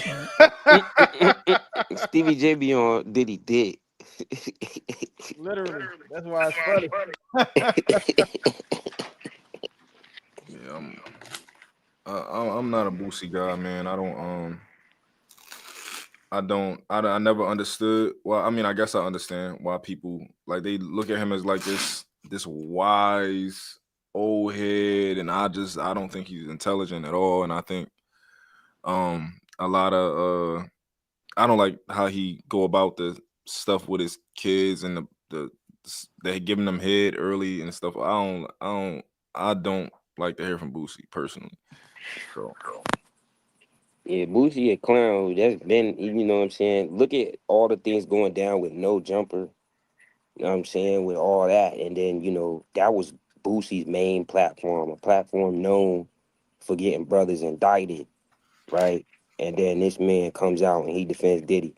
It don't shock me because he's also the same man that killed his cousin, if I'm not mistaken. Like, you know, so it's like, you know, these people, they got a whole lot of money, but a whole lot of skeletons in their closet. They don't want none of the rich to get exposed, because then that's going to put another eye on them. What you did, if Diddy's like this, then that would lead to falling down on, well, what you do? That's your main man, ain't it? Like, and that's what a lot of these people really don't want to happen. yeah, I don't like the victim. Oh, go ahead, Willie. Go ahead. You see somebody hit a parlay that said that Diddy will be found guilty of prostitution, not guilty of trafficking, and not guilty of racketeering, and paid him $57,000. And the ticket was $124. That's what he bet to win 57 grand. Wow. Bro, you can bet on goddamn court cases now. That's wild. Because they monitoring. That's a psyop, bro. The government is part of this shit. You gotta understand. Like, I would like to believe, you know, that Trump is in the dark about a lot of these things, but the reality of it is these take government strings to pull. You know, you can't, if Diddy was a regular man, just off the strength of the Tupac, Michael Jackson, Whitney Houston, Ray J, Orlando Brown, the shit that they're saying out their mouth, like a regular person, brother, you're not seeing daylight. And then you got caught on camera beating a woman up, brother. There's people that women can call the police, right? And you left a mark on her, and you getting taken to jail. And then when you get out, you can defend your honor. like this man, he's breaking all the rules. And then it's like, this is a precedent for any of these weirdos that's rich to follow this scheme and this formula. If they happen to get caught up in a case like this, because you can't pay me to believe that some of those trials, those jurors were not paid to be corruption in the court, to be disruption, to throw the case off. You can't pay me to believe that nobody in there was paid to go against that, to go against what justice. Couldn't pay me to believe it. He's too rich. And they caught evidence of it.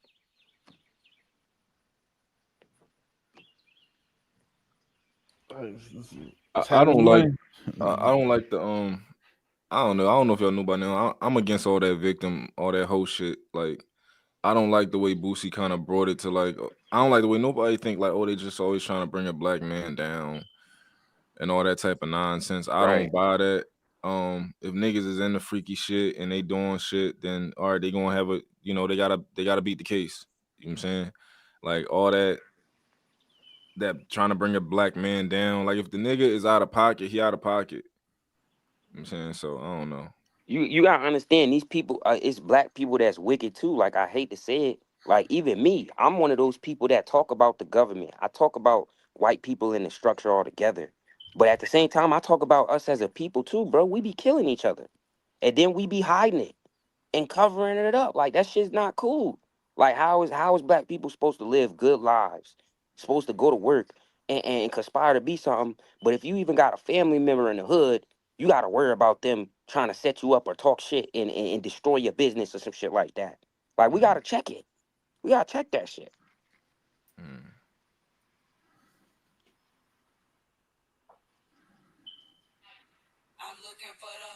My bad.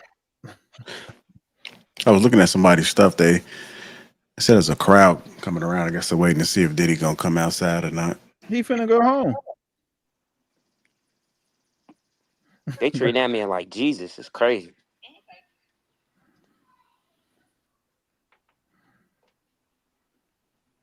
They said Jada Pinkett was messing with Diddy too.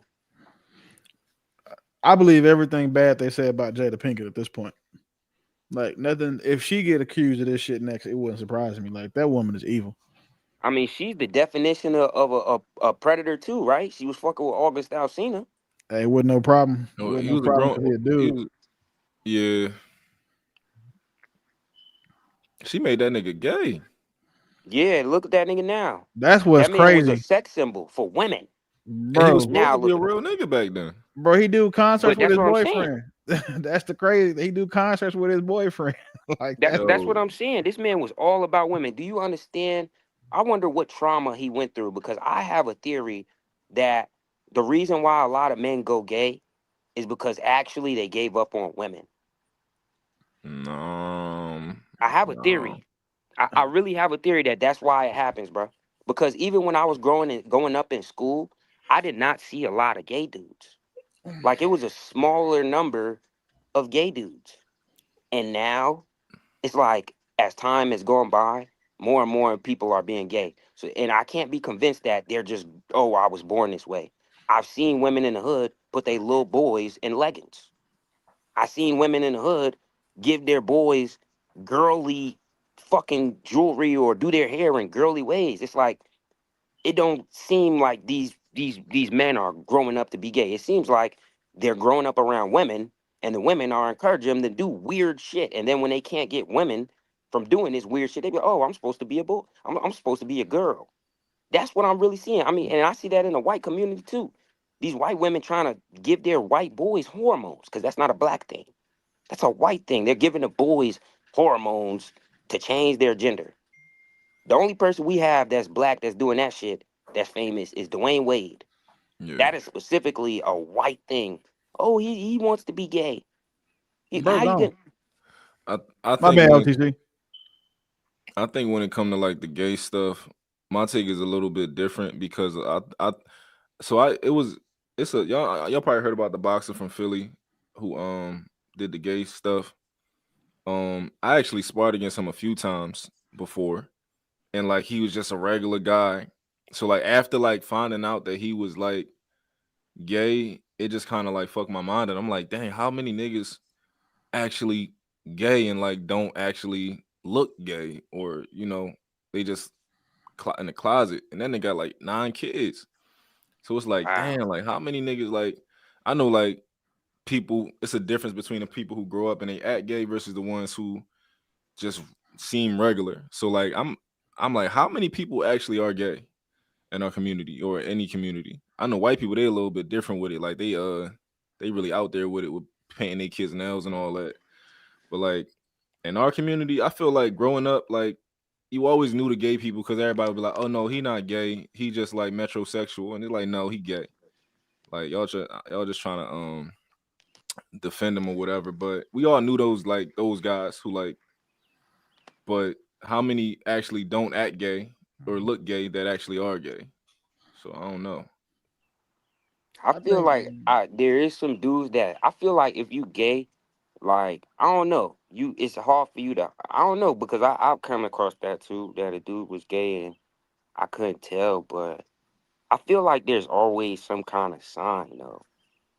I feel like it's all, but I could be wrong about that. I feel like it's always kind of sign because like even when I was in football, when I was in school, I remember how dudes, used to joke around and slap each other butt or call each other bae and shit, and I used to think that shit was so gay. But a lot of these niggas was cool though. Like they was dudes that women were like, oh, he's cool. He's one of those guys.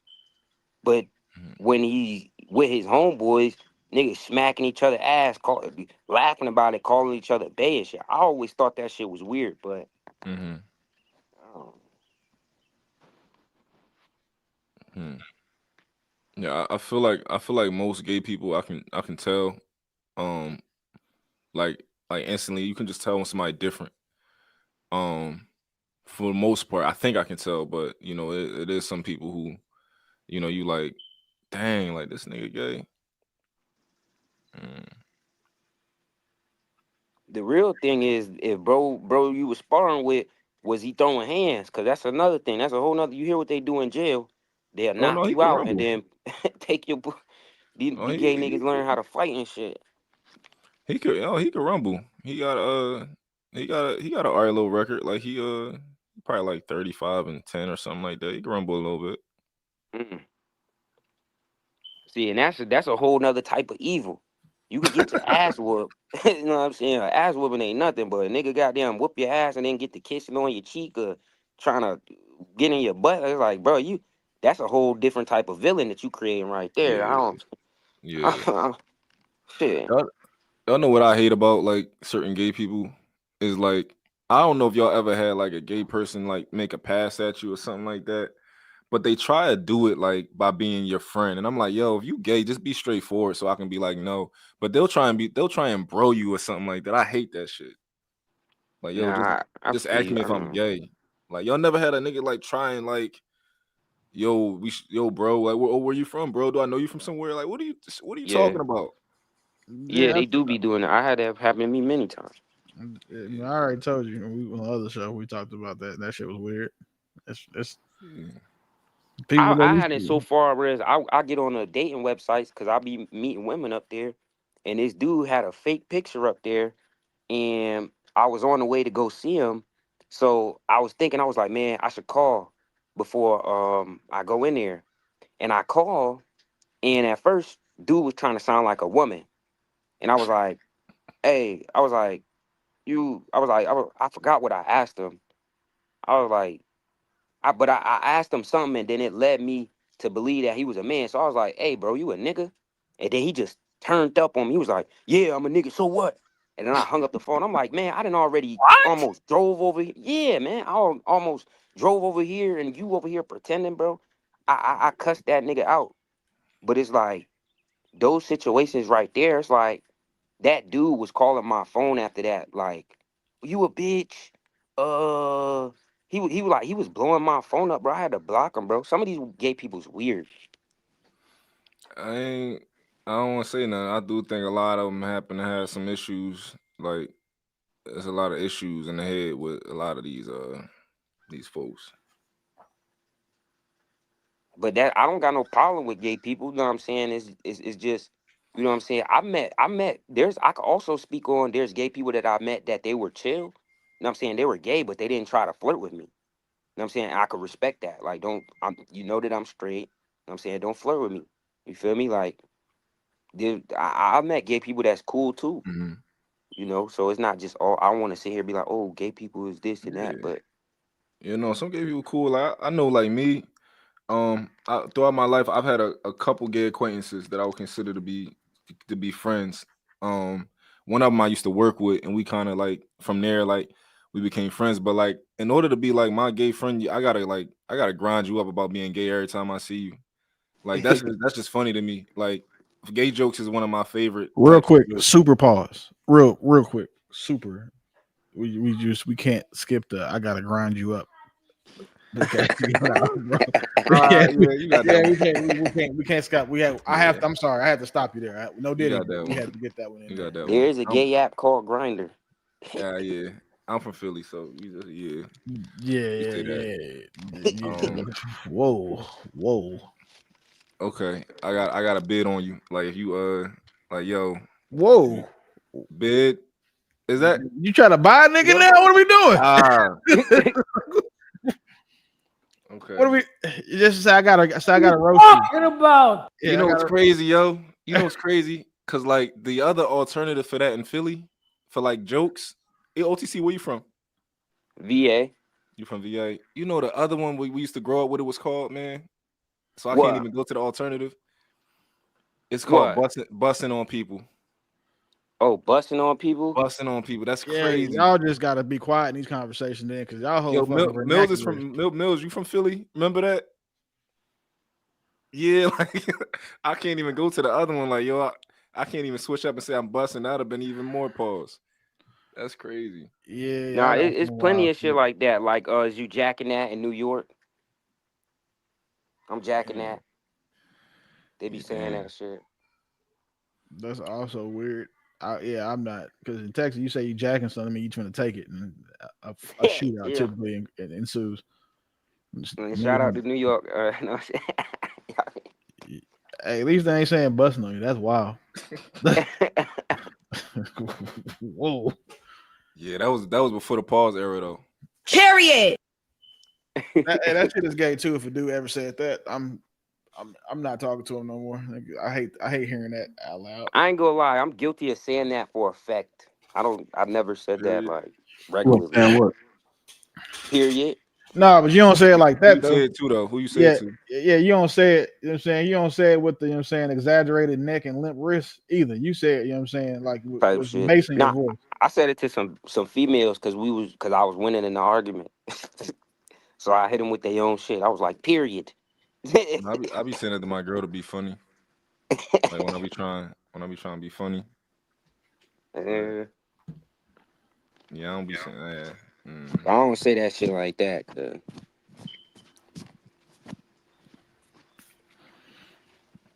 Yeah, that's man, I don't want to say I'm glad. Well, I'm glad that the legal process has run its course for Diddy, and that, you know, the worst of it's behind him. Pause. And that he's about to, like, I just know 4th of July in LA or wherever he is. I think he said his jet is in Maui. Wherever he goes, his house is. I know that 4th of July party about to be lit. I guess. That's why you're trying to be in attendance. No, I'm not trying to do that at all. I just know that Diddy finna get out act the fucking fool. Yeah, Shorty was like really excited. She talking about some, I knew he need to go to baby oil. It's like, Shorty, why you could take that energy and defend good men. You could take all that energy and defend working men, but you want to be on the internet talk about how Diddy finna come home and talk. This is shit I be talking about black women. Like Shorty, y'all talk about how y'all defenders of black men. That's the one y'all defend. That's the one you choose to stand behind. But y'all let Tory Lanez go to jail. Well, you gotta think. I don't think it's fair for her because we don't know what else she be standing on. We just saw one video of her, but you know, most of the ladies, they typically take the opposite. They typically take the side of the victim or the said victim is what they typically do. The Tory Lanez shit that made me real mad back when that was happening because I was watching everybody go on the radio, like the Breakfast Club, just like convicting him before like the first day. Like, oh, we're gonna stop playing his music, and like they never apologized to this day. Threatening them and everything. Yeah, everything was goofy, all because Shorty got like a little bit of foot damage. They acting like she done like he done shot her in the head or something. Right. Like, and you know what's crazy? Like, if it was a man, right? If your favorite rapper say that he actually shot another black man, and you find out that he lied about that, you gonna stop listening to him. You like, oh, I thought you actually shot a nigga. Like, I'm gonna stop listening to you. But Shorty get hit in the foot based on the history. I mean, y'all should have been applauding that nigga for shooting somebody. You know what I'm saying? Because like we do it with everybody else. We find out somebody else ain't really in the streets. We like, oh no, we thought she was a shooter. But now we find out Tory Lanez is kind of a shooter. It's like, oh, send him to jail for the rest of his life because he hit somebody in the leg, in the foot. That's crazy to me. Yeah, that shit. It's all based on women because it's what the women want. And then this is another darker theory that you know a lot may not want to accept. What if the reason why these dudes is even famous in the first place is because women is attracted to dudes that harm other men? Yeah. Like you get points if you harm other men. Like if you shoot at niggas, you get points. Yeah. That's a real nigga. If you didn't kill the whole bunch of niggas, you a real nigga. But the minute you slap a woman, you a piece of shit.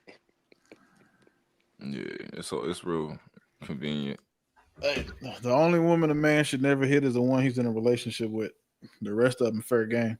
Especially the way they act right now. I'm not telling niggas to let women hit them and go upside their head and shit. That's dumb. Because some of these and most women are overweight now too. So you getting hit by a big nigga now at this point. I'm cool. Yeah. Right. Not hitting you back is a privilege. Yeah, I do got a question for you guys. What do you think Diddy's kids are feeling, and how should they process their father's image now? Them niggas knew. They under some trauma. You gotta understand. They understand because you gotta understand. Diddy probably had them doing shit. You know what I'm saying? Like he been famous and rich for a minute. It's no telling what he had them doing. The So your scene, daughters knew too. Listen, when they said that Diddy's son was there when he allegedly shot dude in the bathroom, and then what they did after that was they went and had a party at the house in which they were both sexually active with women that were in attendance. Them kids was at these Diddy parties. Mm-hmm. Like I don't. And then too, I mean, not trying to be funny, but you know, the fruit don't fall far from the tree. That shit is real, and yeah. I don't the think only his way I kids could vouch for Y'all Diddy think the kids daughters if knew they about weren't that around him. No, the daughters. I don't think the daughters would because he probably keep them in a whole separate world. Those are daughters. Like, you know, Yeah, we treat women our get head sons from way all. different. We treat our daughters. I think the daughters was trying to. They had changed their mind and condemned Diddy at some point, didn't they?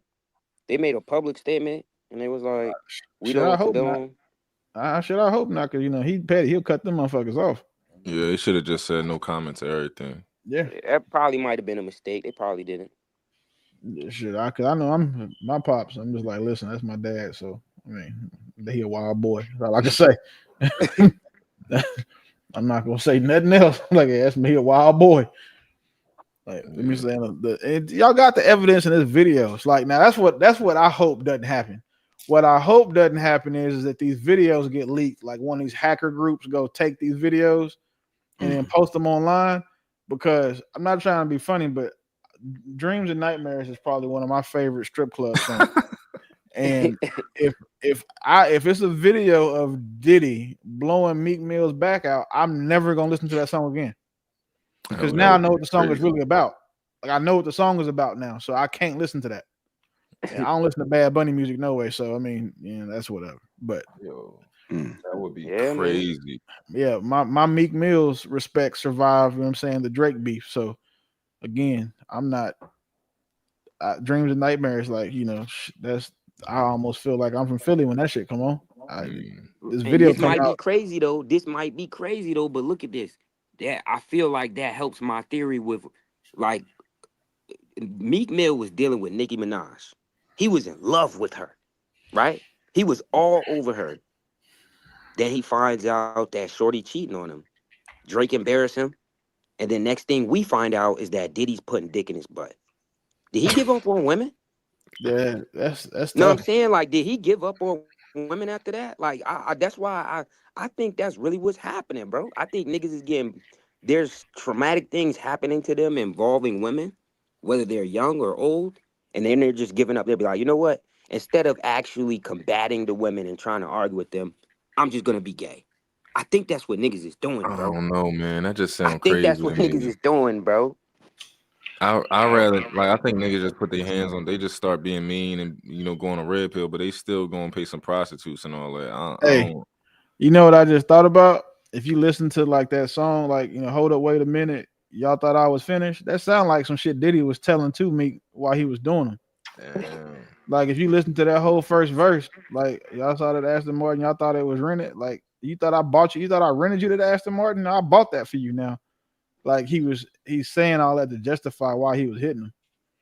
Frank Ocean, another one, got rich after Hey, well, Frank Ocean, Frank Ocean is probably one of the. It's a lot. Frank Ocean's Yeah. I like his music, but I commend him for how he used, the fact that being bisexual, how he used that to garner a whole new audience. Because if you look at where his music was before, like when people just thought to like where it is now, yeah, he's got way more fans. He's like the white dude, Sam Smith. Like, didn't nobody know that he was, you know what I'm saying, an Alphabet community member until No, you could tell that Sam Smith was a little. Yeah, you could tell from the rip. bro. I went and saw Sam Smith in concert like When? before he was big. Okay. And you couldn't, because the songs were about, like love songs and shit, right? Like, I took a chick with me. Like we used to go sit in my car and listen to the CD because she was fire. But then like when Stay With Me came out, the video for it. Yeah. Yeah. And then the music video just was too feminine for even though him being from Europe and shit, right? Like I got that. But then when the love interest in his main song was a dude, I was like, oh, Okay. that's weird. And now he think he the gay Beyonce because he doing dance routines and shit. I mean, well, you gotta think. They say that women is what the greatest.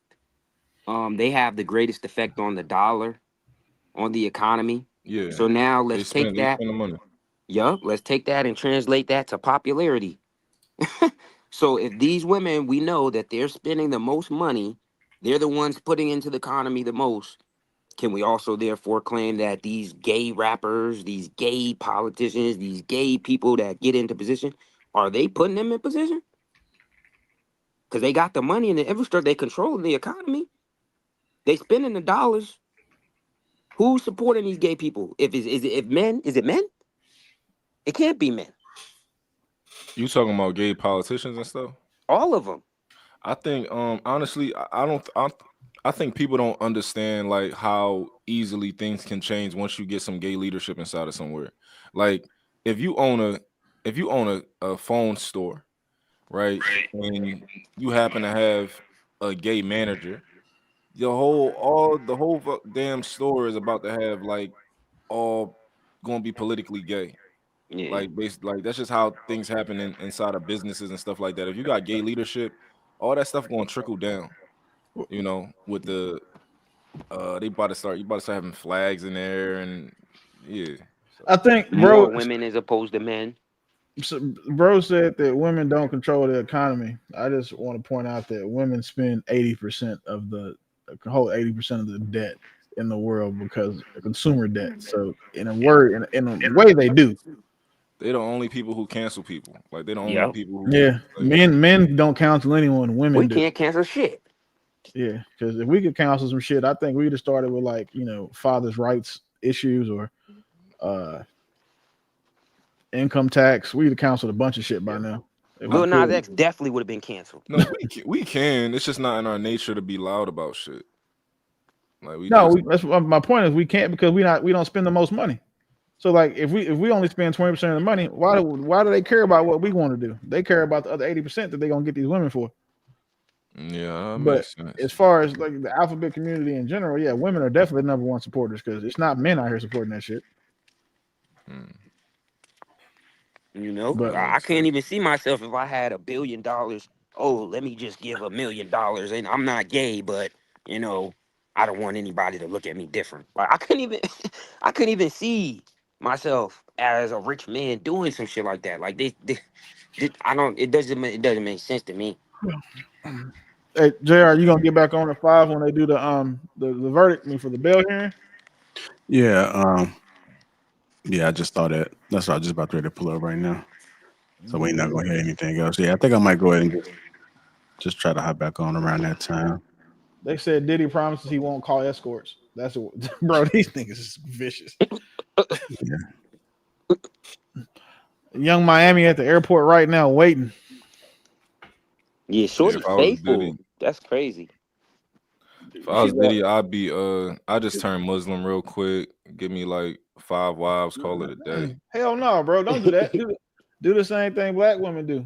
Take your ass to church. Get religious for a while. Get religious for a little bit and then backslide, later. Go align yourself with one of these big evangelist people, pastors. Donate some money to the church, get a Diddy fund started. Be public about getting baptized again. And then just stay out of trouble for a year. On day 366, freak off number 1 start out. It's part 2 all over again. That's the play. The black women where I'm from, they turn Muslim. Oh yeah, you from Philly, so yeah, that makes sense. They go Muslim. Yeah. They go Muslim. I think they do that right after they go gay. I think they go lesbian first, and then they go Muslim. Then they go back to like just regular whore. Shit, after my homeboy died, his sister turned Christian. I got a theory that a lot of these women do crimes before they try to switch over to be into some kind of religion. But I'll be, because niggas do that same shit too. They come home from jail or they be in jail, and it's usually they doing that shit to try to avoid something because they about to get their ass smashed or beat up, pause, in jail or something, and they change their religion. You know what I'm saying? But it's like, shit. Oh, Luis in the building. That's you? Yeah, that's me, man. What's going on, fellas? How we doing? How you doing? What's up? Salute. Salute to you. All right, Luis, what you got for us, brother? Yeah, I was going to make a comment about what the brother had brought up in terms of, women having buying power and, putting certain people in a position. I agree like about maybe 90%. I think that women have a lot of sway. This is why I sometimes find that these movements are never really orchestrated or created by men, but rather just women's internal kind of way of codifying things underneath the radar. Because if women came out en masse and be like, yeah, we don't want no more folk music no more, that's it, it's over. I promise y'all, by Monday, there be no more home music, man. We be switching the genre back to more relationship kind of music, more loving on each other type of vibe. Like you can't tell me, and mind you, what I mean by that is they ain't going to the clubs, they ain't going to the lounges, you know what I'm saying? They're not buying or streaming any of that stuff. It will flip overnight. I promise you. You know what I'm saying? But I don't want to. So I do agree with the position, they do have a lot of buy-in and a lot of buying power. I just think that a lot of them don't understand how that dynamic in the game works. So you were saying that what make them change all the club shit and all that? These mom blows kisses to crowd.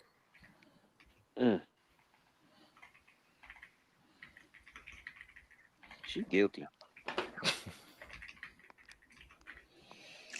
You probably got to say it again. Real, I don't think he heard you. I was saying, Luis, what were you saying would make them change their behavior? I don't think anything will change their behavior. I mean, I think a lot of them just have buy-in. It's just whatever the way the culture shifts. I'm just saying that if a lot of them went out en masse and just boycotted certain musical content, I think that it will shift. I really do think that. You know what I'm saying? Because Like, if they're not consuming or buying it, right? Like, it will definitely shift. Maybe not overnight, but definitely will shift.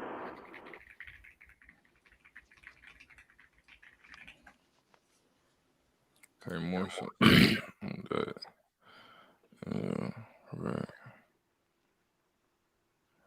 What about credit card debt, Willie? Who got more credit card debt? Well, you know the answer to that one.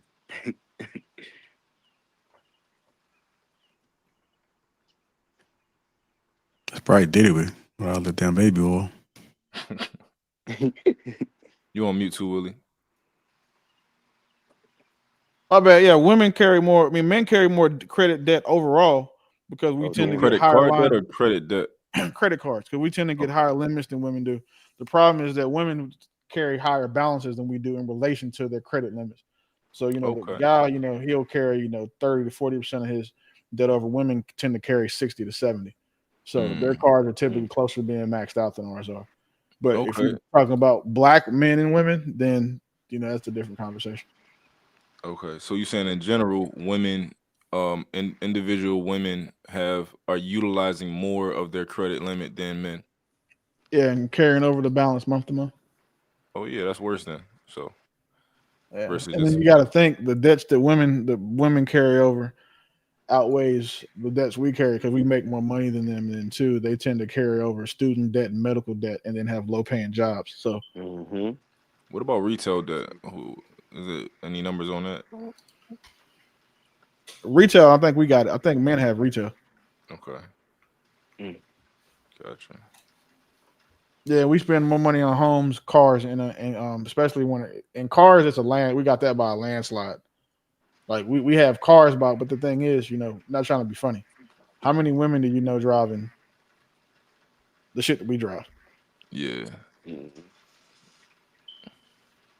I would argue a lot of dudes be getting stuff for women in their name, so that's probably. Yeah, you're probably right. Yeah, I would say that too, but there's just no way that we can measure that because right. So I'm looking at the U.S. Census Bureau data. So they don't ask like, well, is the car for you or for somebody else? So that's not my thing because I know we just talked about it backstage. You know what I'm saying? If I put a car if I buy a car and then give it to my girl, it's still in my name. Yeah. So you're saying I got the note for that. So I mean, nah, that's smart. You don't want shit. She'll just run off with your shit. You put it in her name. That's why what you gotta do is you gotta get her to put like the finance or the lease inside of her name. So that like she don't even want to be responsible for a $3,000 car payment when she leaves. She just get that shit. See, she gonna get it. Y'all, y'all look at it from I'd say a loss mindset. I look at it from a gain mindset. It's in my name or my business's name because I want the tax deduction. Fuck all the rest of that. Yeah. I want the tax deduction and then ultimately I want the control. Because it being in my name, I control that car. Yeah, I give it to her. She drive it. She has the autonomy to do what she wants to with it. She tear it up. That's on her. But at the end of the day, like you said, if she tries to run off, I can go get my car. And then two, I can write off the full price, like I'm saying for the G63. I can write that whole car off like that. This the thing. Is she worse off with you taking the car back, or is she worse off having that finance under her name? She worse off of me taking the car back because you got to think there's only one penalty she has to worry about if the car's in her name. That's being able to pay for it. With me, she ain't got to worry about paying for it. But two, she doesn't have a car now.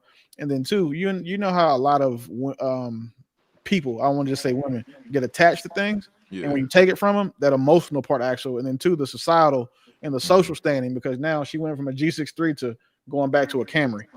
Like, women are significantly worse about trying to fall off. Or significantly, they recover slower than men do about falling off. You've lost everything before. I've lost everything before, and we know how to get it back. And we didn't let that hit affect our social status. But with women in the circles they run in, where everything is competitive with their friends, like who got the newest bags, all of this shit, for them to fall off, they tend to they'll lose more friends than we will. I don't know. I feel like it's more of a it's more impactful if she keep that finance, because like getting that joint repoed, like like because you can't pay for it. It's just like because like if you Yeah, if you take the G63 back, right, from a girl, or you take a Range Rover, whatever you take back, right, she really can just get a new car scot free. Like, just go take her. Let's say she got somewhat decent credit, she can go walk right into a joint and be like, all right, I don't care, take it. I'll go get me a new car, versus like, yeah, keep that 4,000 I was paying a month. You handle that. So this, I'm saying I understand that, right? But then what am I gaining by getting the car back? Because this is my thing. Oh, yeah, So for example, for all of my any car, like all the cars that I have leased, right? You know what I'm saying? Those payments to $4,000. I can write off that as a business expense, right? But for the cars that I want to take the depreciation on, like take the, use the whole section 609, I pay cash for those, because now I'm saying my business will buy the car, and then I can get that entire, whatever the 210 that it costs, I can get that back. Saying against the other money that I owe, so I'm still getting a huge tax incentives. That's what I care about. I'm not worried about them saying the woman that I bought with my girl taking the car and running off. I don't give a shit she does that. Yeah. I mean, it's be inconvenienced, but it's not something I'm going to really do. And then also, it's not really going to fuck her credit up, because you know the same way I know, you can get anything off your credit now. So you give you give me 30 days, and I can take whatever you got on there off. You don't give a shit if it's student loans, child support. The student loans won't come back, but anything that's on there you can get off now. And when we was talking about backstage, you do that shit, it makes it real easy to get it off. So I look at it more so from like, I'm not worried about my woman taking or running off with abscond and no bullshit like that. I'm not worried about it. But like when I decide, like, if I give her the car, it's in my name, but it's in my business's name, because I don't put shit in my name ever. But you know what I'm saying, I still control it. So I'm more concerned about having the control over things instead of the actual ownership of said thing. True. Yeah. So, but yeah, I didn't lease the G63. Yeah, we didn't lease that. We had to go get that one. That was Oh yeah. They wouldn't give you a lease on the 25. Like, you can get a 23, but you're not leasing 25 right now. True that. That's the part electric one, right? No, hell no. I got that allocation don't come in until April of next year. Okay. No, I just got the regular V8 twin turbo G63. That's the matte black bitch. You seen me? Oh, should I ain't show you that motherfucker, did I? No. That's what. My bad. How you, Willie? Cause I had made a what's the name say he will disagree on. I gotta talk to Will about this. We gotta do it live. When I was pretty much saying, hold on. If a girl, if you're in a relationship with a woman for like 5 years or whatever, you pay all the bills, y'all split, like, does it make sense for you to continue to like help her out for a little bit? And for me personally, as long as she's not cheating or nothing like that, I think that it's my responsibility to do something to make sure that she's good. If I was taking care of all the bills, now if we was 50-50, then no, that's you handle, you do what you gotta do. Was it if you have a job and they fire you, is it their responsibility to keep paying you, or they lay you off? Is it their responsibility to keep paying you now that you no longer work for them? It depends on the severance package or whatever, the situation and all that type of stuff. I know, I'm talking about the severance package is everything. A severance package is a one-time thing. Yeah. So if we were talking about you saying giving her a one-time thing, but if me and my woman break up and I pay all the bills, and we choose it, and she does something that warrants me, removing myself from a relationship, I don't give a fuck what she got going on after that. Well, that's the thing with me. I disagree with that, only because so a lot of companies will pay you out for 6 months. They'll give you a salary for 6 months, depending on why you leave or whatever the reason they let you go. If you just get fired, of course, a lot of times no. But a lot of companies will actually pay you out for 6 months and while you look for a new job. So like this the thing, right? So I don't know if any company is going to pay you for 6 months after they lay you off, unless it's part of your severance package, and that's something that you typically negotiate either before you start the employment or is put in place while you're there. It's just something they do. That's not common. Typical severance package is going to be between 2 and 4 weeks. 4 if you're super lucky. And then most states don't even require companies to pay out your PTO balance. So if me and my woman like broke up and I'm covering, she knows that's what comes with being no longer being under my roof. So she wouldn't expect that. Now, what I think I would agree with you on the point, like if something happened to my son's mother and she needed something, and then she, and since she's the mother of my children, I'm gonna always make sure that she's not homeless, within, reason. But a woman that I'm dating, no, bro. If she decides to leave, she decides to leave. Now, I won't take nothing back from her. So everything that she got while we was together, every bag, all the jewelry, whatever car, I'm not taking that shit back. But to think that I'm gonna keep paying my bills and yours in a separate household, no. So okay, I disagree, because I do think, like, as a leader, if you were the leader of the household, if you were the leader of her or whatever, I do think it is your response. Like, you, at some point, you said, I'm gonna make sure you're good while we're together.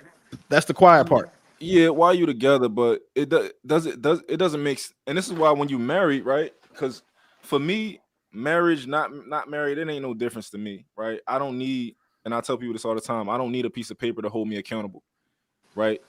Like, if I was with you for 5 years, 4 years, 6 years, whatever it is, and I knew I was paying all the bills, and you reasonably were not, you didn't expect to even have a job or something like that. It'd be different if you had a job. I knew you was cool, but if I knew that you, like, really wasn't on that time, yes, I'm gonna make sure that you're good. Not meaning that I'm gonna pay your bills for the rest of your life, but, like, I'm not just going. You're not just about to be out here on the street. I don't want to leave you off worse than I left you. That's the thing. That highlights the fact that you should have been putting her in position, but while y'all was together. That's for sure. Because then you don't have to worry about it. But at the end of this is the thing, though. So you work in a building and they fire you. Once you're fired, you lose access to the building. You got to turn in your key card. You got to turn in the company car. You got to turn in the laptop and the cell phone. There's no difference when you break up, when a relationship ends. Because again, too, if she was the breadwinner, you think that girl is going to make sure you good when y'all done? You a man.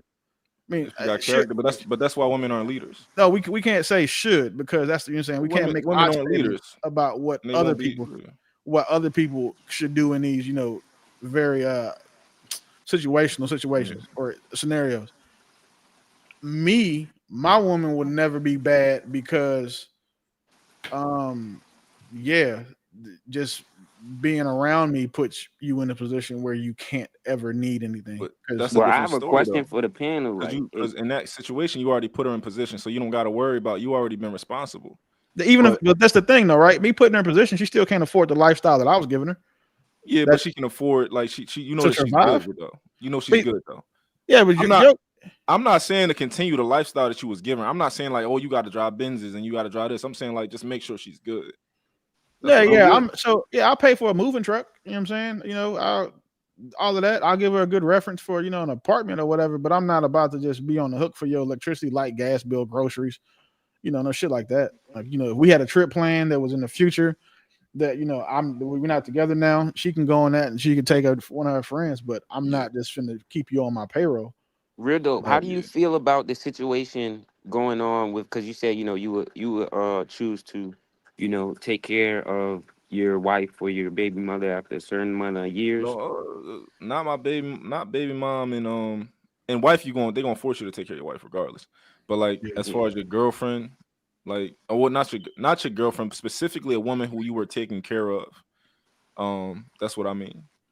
Because the only reason why I say that is because Blueface is going through an interesting situation with Krishan right now, where he's locked up and he's having to send Krishan money so that she can essentially, he moved her into one of his houses because she didn't have nowhere to stay. She got his baby, and he was giving her money so that she could do whatever she needed to do to take care of the baby and handle her business. But she was actually found partying with the money, not spending it on the baby. She's caught leaving the baby in the car during a hot weather day while she was on her phone just talking for, I don't know, maybe 10, 15 minutes. And Blueface was really suffering in jail because he's begging her to take care of the child.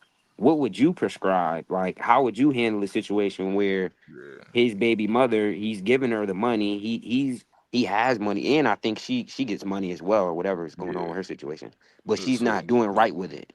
So it's strings attached to this, right? To some degree. Like, I think it's like, even like, I don't give homeless people money because I don't want to have to tell you what you're about to do with this money. But if I give you money, I got the right to tell you what you're about to do with it. So you gotta either tell me that you about to pump my gas, you about to do something. You gotta earn this money, because if I pay you, you can, if you earn this money, I can't tell you what to do with it. But if it's just a donation for me because I want to see you better your life, then you better not go buy some crack with it. Right. So I think it's kind of like the same thing of like, this money's gonna come with strings attached. Like, if you think you want to be out here dating and trying to and fucking niggas, then if you got time to do that, then you don't got time to be me helping you to get on your feet or do, you don't need that. If that's where What your I see, focus is, like, I pick where think your focus is. it should have been illegal for Blueface and Krishan to reproduce in the first place. As soon as that girl, Thank you. as Finally, soon somebody said it.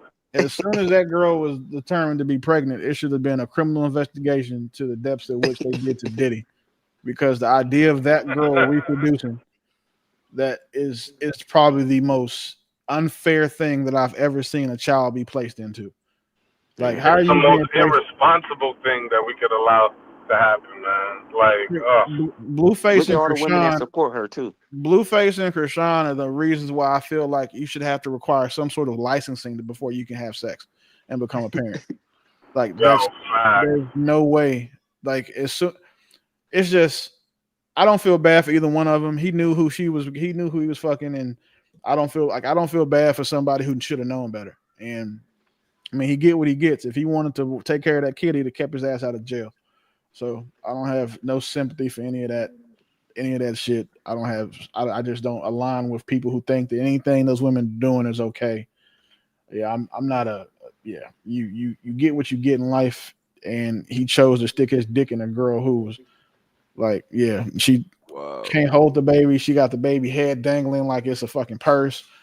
Like, man, if that child lives to 18, I'll be impressed.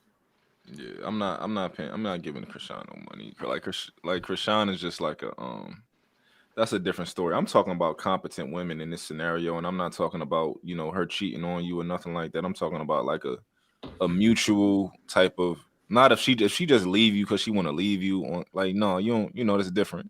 I'm talking about like a mutual, like, yo, we got some issues that we just don't see eye to eye with. I don't think it's going to be, and I've never had a woman break up with me. I'm always the person who has left, women in my life. So that's maybe my experience a little bit different.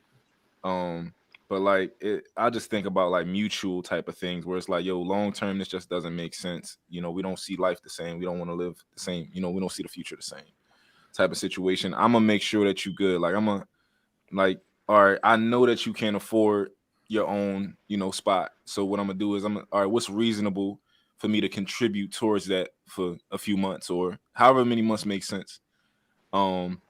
Just for me, like, I don't view relationships and marriage too much differently. Like, I don't like, if you stay with me and if I'm like, yo, I want to be the man and I want to take care of all the bills, all that type of stuff, then I'm gonna be responsible. I think that to some degree, I'm responsible for making sure that you're okay. At least doing my part. That's just what that's what she got a father for. When you break up mutually, you relinquishing responsibility for that woman back to her father. Well, you gotta think a lot of women don't got that relationship with their dads. That's between her and her mother.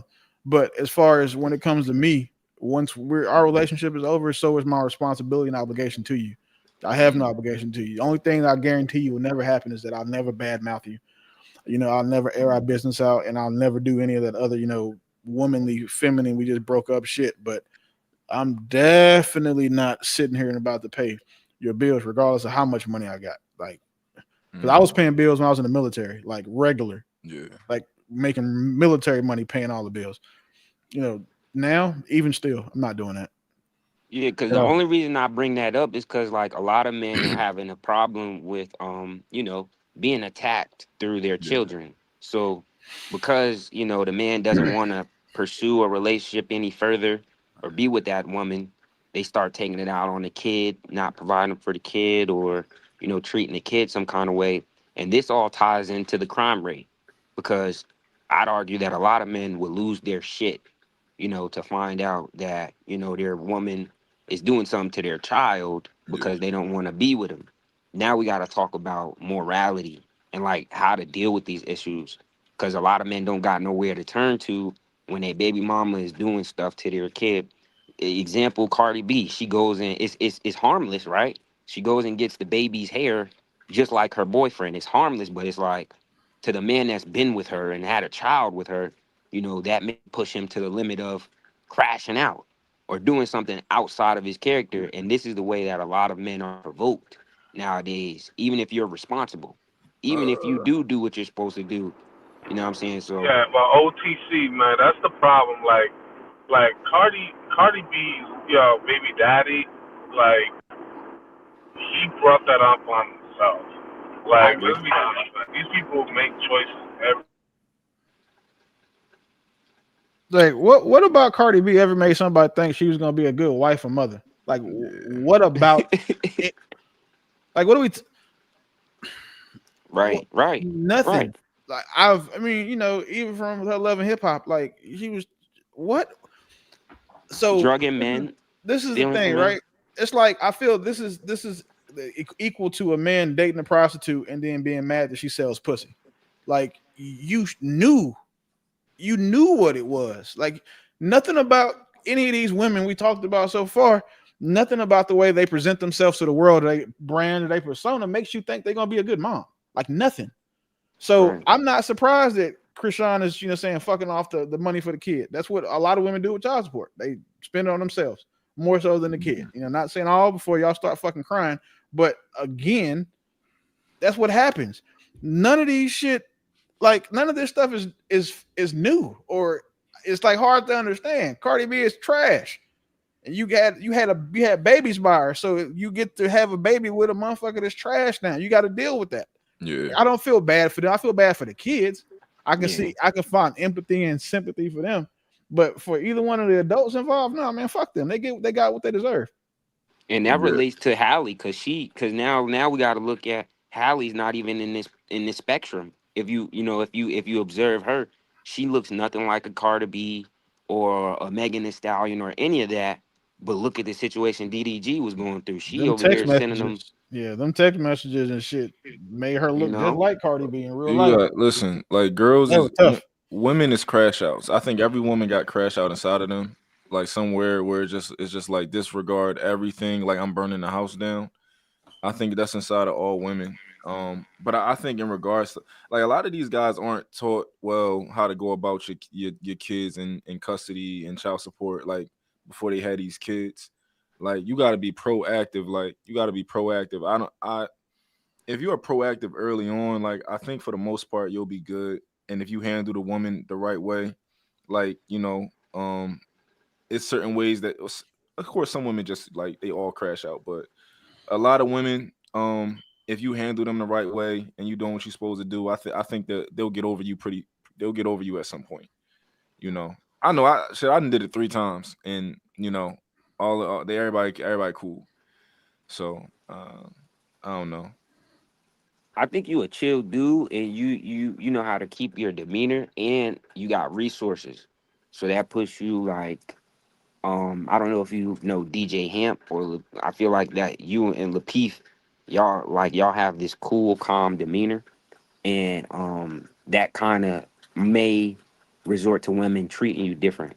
But whereas a man is like, I guess, wouldn't have no emotional control to the extent that they may yell or call a woman a bitch. That may they get more aggressive or negative treatment. I think and one thing you got to make sure that like you with a woman who when you even in a relationship with us, like she respects you, and she like More than respect, she gotta admire you. yeah, admire you. It's very important that she admires you, like a woman that you want to relate. Like you can't be with no woman who like you not even a leader of the relationship. She talks to you crazy, like she don't adhere to none of the rules that you have. If you say the word rule, she gonna be like, "What do you mean rule?" Like all that type of stuff. You gotta be with women who like, yeah, you are the leader.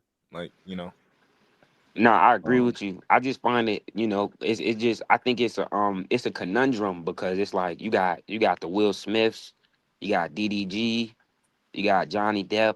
It's like all these women aren't necessarily the same, but the outcomes are very destructive.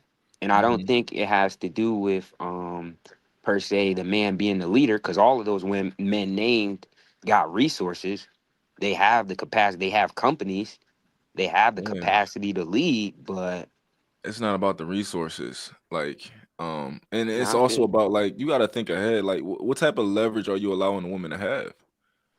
Because women, like, if you're in a relationship with a woman, y'all break up, and she's scorned, she's gonna whatever she can use to find leverage over you, she's going to do.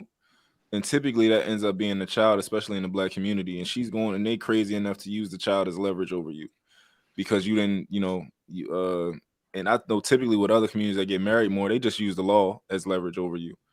But they do it with the kids in our community. So you got to kind of like make sure that you position yourself so that they don't got the leverage. Like go immediately and do 50 custody the day that y'all break up, before y'all break up, like type, like, don't give her a head start. These chicks get a head start and they got other chicks in their ear telling them how the game go from the rip. Like they tell her, go do this, go.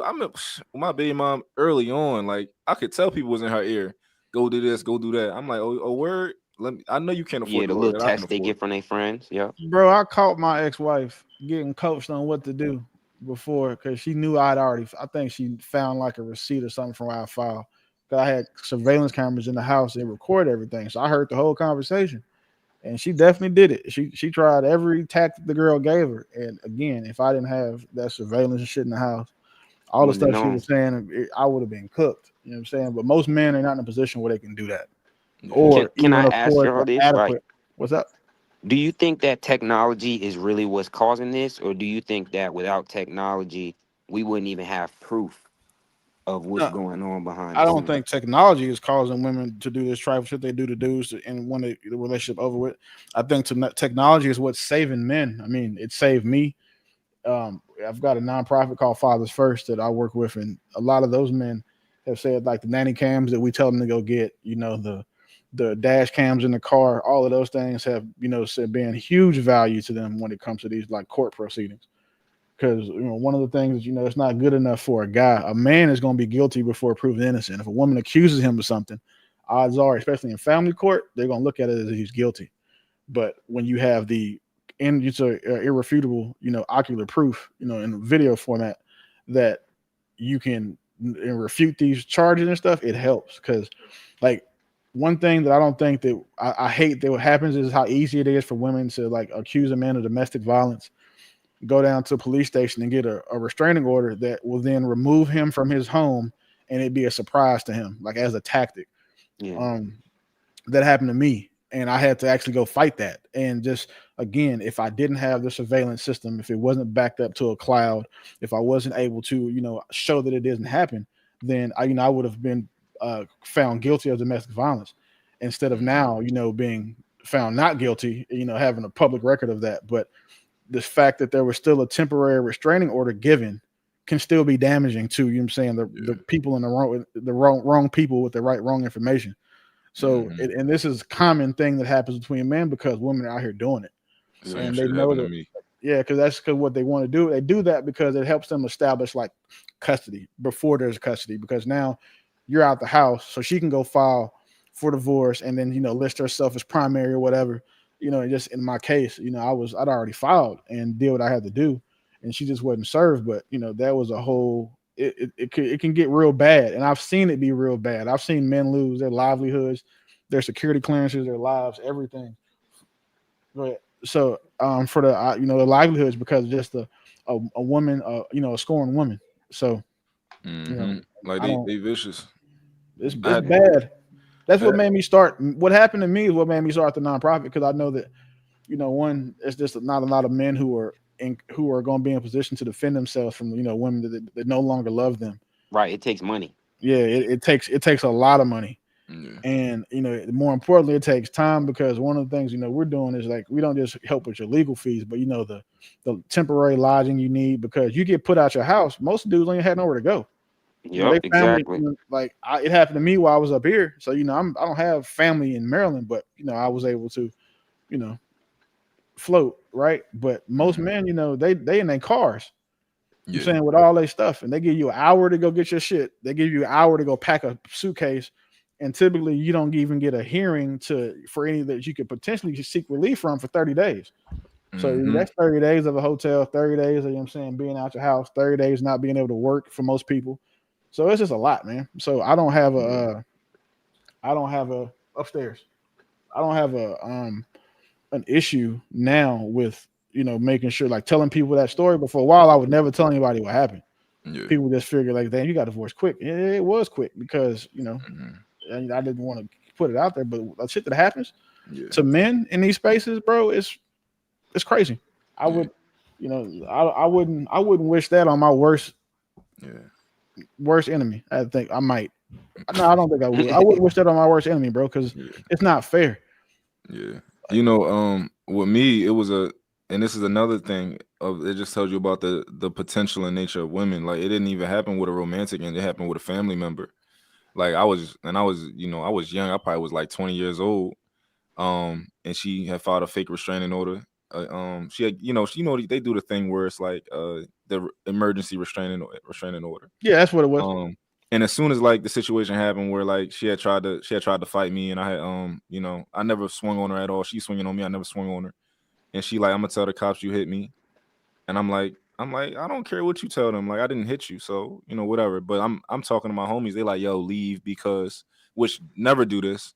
They like leave because they're gonna put you in jail as soon as they get there. So I leave, and from me not being there, it's only what she say. So she go down and she get an emergency restraining order the next day. So the next time I'm in the house, 4 a.m. in the morning, I see a flashlight on my face. Police like, yo, you gotta go. I'm like, where I'm gonna go? They like, I don't, you gotta go. Like I'm 20 years old, so you gotta go. And it ended up, it didn't go nowhere. The restraining order because she didn't go to the hearing, and the whole side of the family was on my side. They knew she was lying. But that just goes to show you like like women will use whatever they can. Like when they will be very deceitful. They will use the people who are willing to protect them, and they'll use it as a weapon. The justice system, they'll use it as a weapon. They'll use a kid they'll use anything as a damn weapon against you. So Yeah. No, I completely agree. That's why I speak on these issues. You know what I'm saying? Because I feel like for rich men, they have a lot of resources to protect themselves.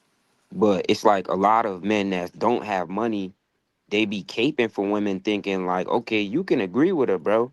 You can sit here and agree with all the women that have something to say, but the minute you do something they don't like, you are a victim.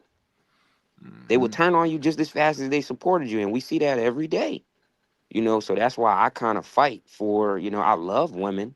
I really don't want women to lose their rights. But when I see that the law is being used in their favor against men, it puts me in a space to where I can't just allow women to say what they want to say. And it often gets me angry, because I understand the power that women have.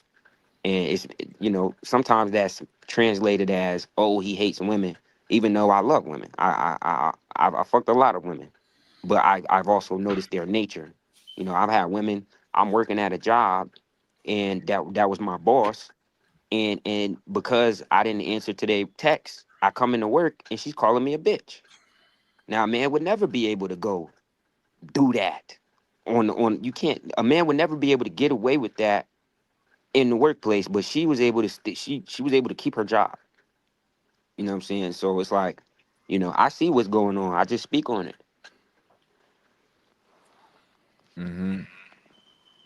yeah, it's which and that's why I say that's why I get my perspective on why I think men are leaders in general. Not all of them, right? But I think in general, um, men are leaders, and I always say like I don't need a piece of paper to hold me accountable.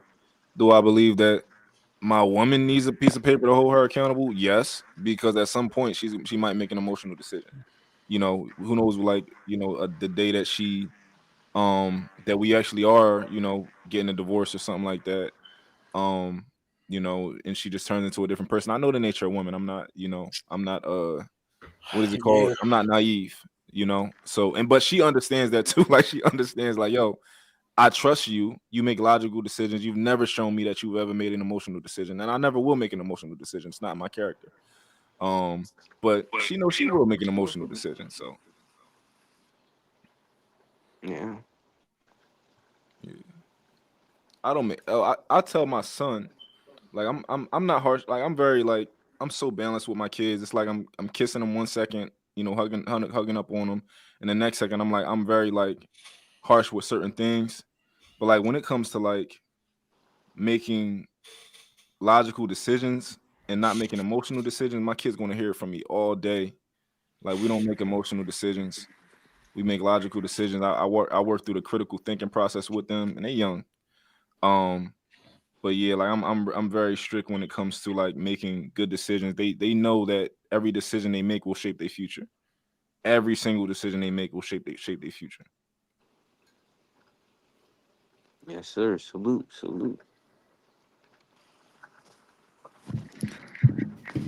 right, y'all. We're gonna pick this conversation back up. Was it 5 4 o'clock? o'clock? Yeah, they say it's gonna be at 5. Well, we'll fire your time 4. Yeah, 4 your time. My bad, BG. Yeah. So I probably may do it maybe like 3:45, 4:45 Eastern, 3:45.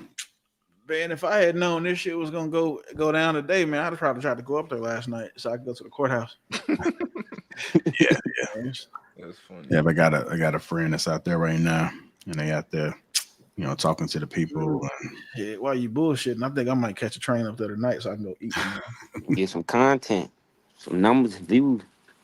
Bro, I'm going up there for some food and let's go do some shopping. That's a good ass idea now. Yeah.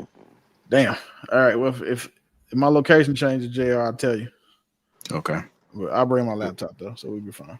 Real quick, guys, in the chat, like y'all gotta understand, like everything that I think is a method to my madness. Like, don't ever think like that. I'm being like I'm pandering. I don't pander like ever. Like we might disagree on some things, but it's never ever like a pandering type of thing. Like I get bitches. I've always got bitches. I've never had to give a chick nothing. Like I'm engaged now, but I don't. Women don't sway my opinions. It's everything that I think is like it's logic based. So if you beat me on a logic, then you beat me on a logic. Like even when I said about the helping a woman, pretty much like if we broke up, depending on the situation and how we broke up, then I'm completely understand like helping her out financially for it, as long whatever makes sense to me. That has nothing to do with like pandering. That's just I think it makes sense. So yeah. But y'all welcome to kind of give me a counter argument. I only had one for that shit you were talking about. I'm supposed to pay for my ex-girlfriend shit. You got me. But if you marry, you think you're supposed to pay for it? No, nigga, that's alimony. I'm not paying that shit either. That's what I got a prenup for. That's the thing. Alimony is what normally is going to hold a man accountable, right? No, it's not going. It's not. That's the law. Like that makes you pay alimony. Alimony is just a noun for whatever they're saying that is. But like I call child support alimony for single mothers. It's the same shit basically for how it gets spent. But no, and then I'm not paying alimony either. Like that shit is never going to happen. Let's take you out of the situation, right? Most of the time when men get married to women, the legal system is going to hold them accountable financially if they got any, if they, in the most cases. Yeah, I mean, I see what you're saying. But do you believe that if a man is married to a woman, let's say they married for 6 years and she's a stay-at-home wife, do you believe that he should kind of, as they break up? Okay. No, fuck no. She chose to do that. Like it was because it benefited the family. She benefited from that the same way I did. You're saying it's about kids. Like what? Yeah. No, like you know how privileged you are to be able to be a stay-at-home wife? Like that's a privilege. Like, and you are complicit in that decision. So what? Fuck no. Like emphatically, fuck no. Like once we are divorced, that shit is over. You are no longer my responsibility. I'm listen. But you gonna give her, but with the divorce, you gonna give her something though, right? No, I mean if I'm gonna give her whatever we negotiated in our prenup, whatever y'all negotiate. I did that. I satisfied my previous, with you know my story. So like I've satisfied, I've paid, I've made the payment before. But as far as just dry ass giving her some shit, no. But that's the thing, like that's my thing. Like marriage, y'all got a prenup, y'all got an arrangement, right? You got an arrangement, something that makes sense. If we ever split for whatever reason, it's over. This is what you get. Yeah, this is what you get on the exit type time. You get something on the exit. Yeah, bro. If I want to pay a bitch bills that I'm not fucking, I'm going to a strip club. Like if that's the case. No, like, I dig it. Just gonna sit here and I'm just saying, like for me, whether we're married or not, it's all about the relationship we have and the time we put in, right? And I'm gonna choose what I think is reasonable because I don't think that a piece of paper has to hold me accountable. Which is why I'm gonna have a prenup, because if you don't have a prenup, you're gonna use your state's prenup, right? Yeah, They the got state their has a own, prenup for you for know. sure, and it's not favorable Yeah, for you. you're gonna use theirs if you don't got your own. So all I'm saying is like, I'm even in a relationship where we're not married, like we have an agreement, whatever makes sense. I'm always gonna make the sensible decision, the one that I think is reasonable for you, and you gotta trust me to make that decision. So when we break up, if I think it's reasonable for me to, help you get an apartment, pay your deposit, whatever it is, if I think it's reasonable, then I'm gonna do that. But I'm not gonna leave you high and dry. That's just Bro, me. if you fuck it up with me, all I'm gonna do is tell you. All I'm gonna do is say, you gotta fix it because I'm kind of laid back. Yeah, but OTC. Wait, pay. Hold on. She said, pay a stripper. Pay. OTC. You can't fuck over a woman that's investing time with you. Like, see, this is what I hate about women who just read shit and either identify with it because they hit dog hollering or just because they want to have something stupid to say. I didn't say that I would. I said I would rather, if I'm going to pay someone's bills that I am not with and I am not fucking, I would rather pay a stripper because at least I get something out of that. That was the point. So like, no one said anything like. You know what? Never mind. I could explain it to you. I can't understand it for you, baby. So that's cool. I mean, most women leave under the assumption that they're gonna find better anyway. So you shouldn't have to be responsible for anything. OTC, I got a question she for could do you. better. OTC, I got a question for you. Mm-hmm. I got a question, OTC. Let's say you with a girl right now. I don't know if you got a woman or not, but let's say you was with a woman right now that you love, and you love her dearly. And if you were asked the question right now, if y'all were to split, would you want to make sure that she is in the best situation after that? I'm sorry, could you ask that again? If you have the means. Okay, let's say you love a woman dearly right now. You with her. You've been with her for 5 years. And somebody asks you right now, if y'all were to split up today, right? You pay all the bills, you take care of her. If you were to split up today, would you want her to be in the best position as possible? And assuming that you got bread too in this situation. Wouldn't the best position possible be with me though? Yeah, exactly. Look, man, it sounds like you found this woman in poverty. Not even poverty, Louise, man. Louise, you got it sounds like Louise, under a bridge somewhere Louise, don't derail. Louise, you can answer the question, but don't derail the. I want to go somewhere with this. This nigga said you gonna get herpes. What is he talking about? I want to say I would say this, brother. I don't know what they're talking about over there. It would all have to depend on the details of the relationship, because it doesn't matter if I love a woman, right? Like, it depends how she is, because if I have a lot of money, of course, I'm gonna make sure that she gets a little something for her to take care of herself, and I'm also, being a man with money and resources, give her some information that's going to set her up to be able to take care of herself. This is assuming that I have the resources and the money, right? So that's what I would do. But I wouldn't you have continue given to give her the information during the relationship. That's Wouldn't you have given her the look, man, if you got women out here that are getting in relationships who, like, if you're a decent presenting woman who's educated and well-rounded, and you come across a brother, you have a good relationship, and you both walk away from the relationship, right, because you can't salvage it, and during that relationship, that man did not put you on game, didn't feed you knowledge, or you didn't learn anything from them, then you kind of wasted your time in a way. Because I would, to the brother Willie's point, he's like, wouldn't the best option be me? Because if you're good with me, why would you go anywhere else? You know what I'm saying? And if you see how I move, right, you would be getting game from me. Hey, Mont, let me ask you a question, bro. This is how I kind of this is how I look at it, right? Have any of your exes done better than you since y'all stopped dealing with each other? I wanted them to, but no. No, so none of them have, or any of them dating or had access to, or even probably slept with a man who's doing half as well as you are in life. No. have access to. I knew one of them. One of them had definitely should have had access to men like that, but Right. you know she might have fumbled So her bag. neither one of them. So none of them have been with someone better than you since. You notice that there's the trend there is that all of those women, you were the best that those women ever dealt with. So technically speaking, if you want what's best for them, you will let them come back and be with you.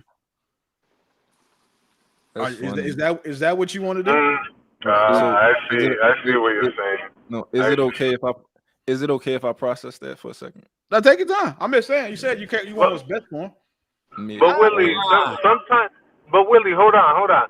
Sometimes what's best for them, or because they are somebody who is comparable, but they just don't come with all the extra packages and the other features and they're not all this comparable. other stuff. If you were G63 with cloth seats, you know what I'm saying, and a V6, and I'm a G63 with, you know what I'm saying, leather perforated massaging seats that turn colors and do cartwheels, we're not comparable. There's no comparison there.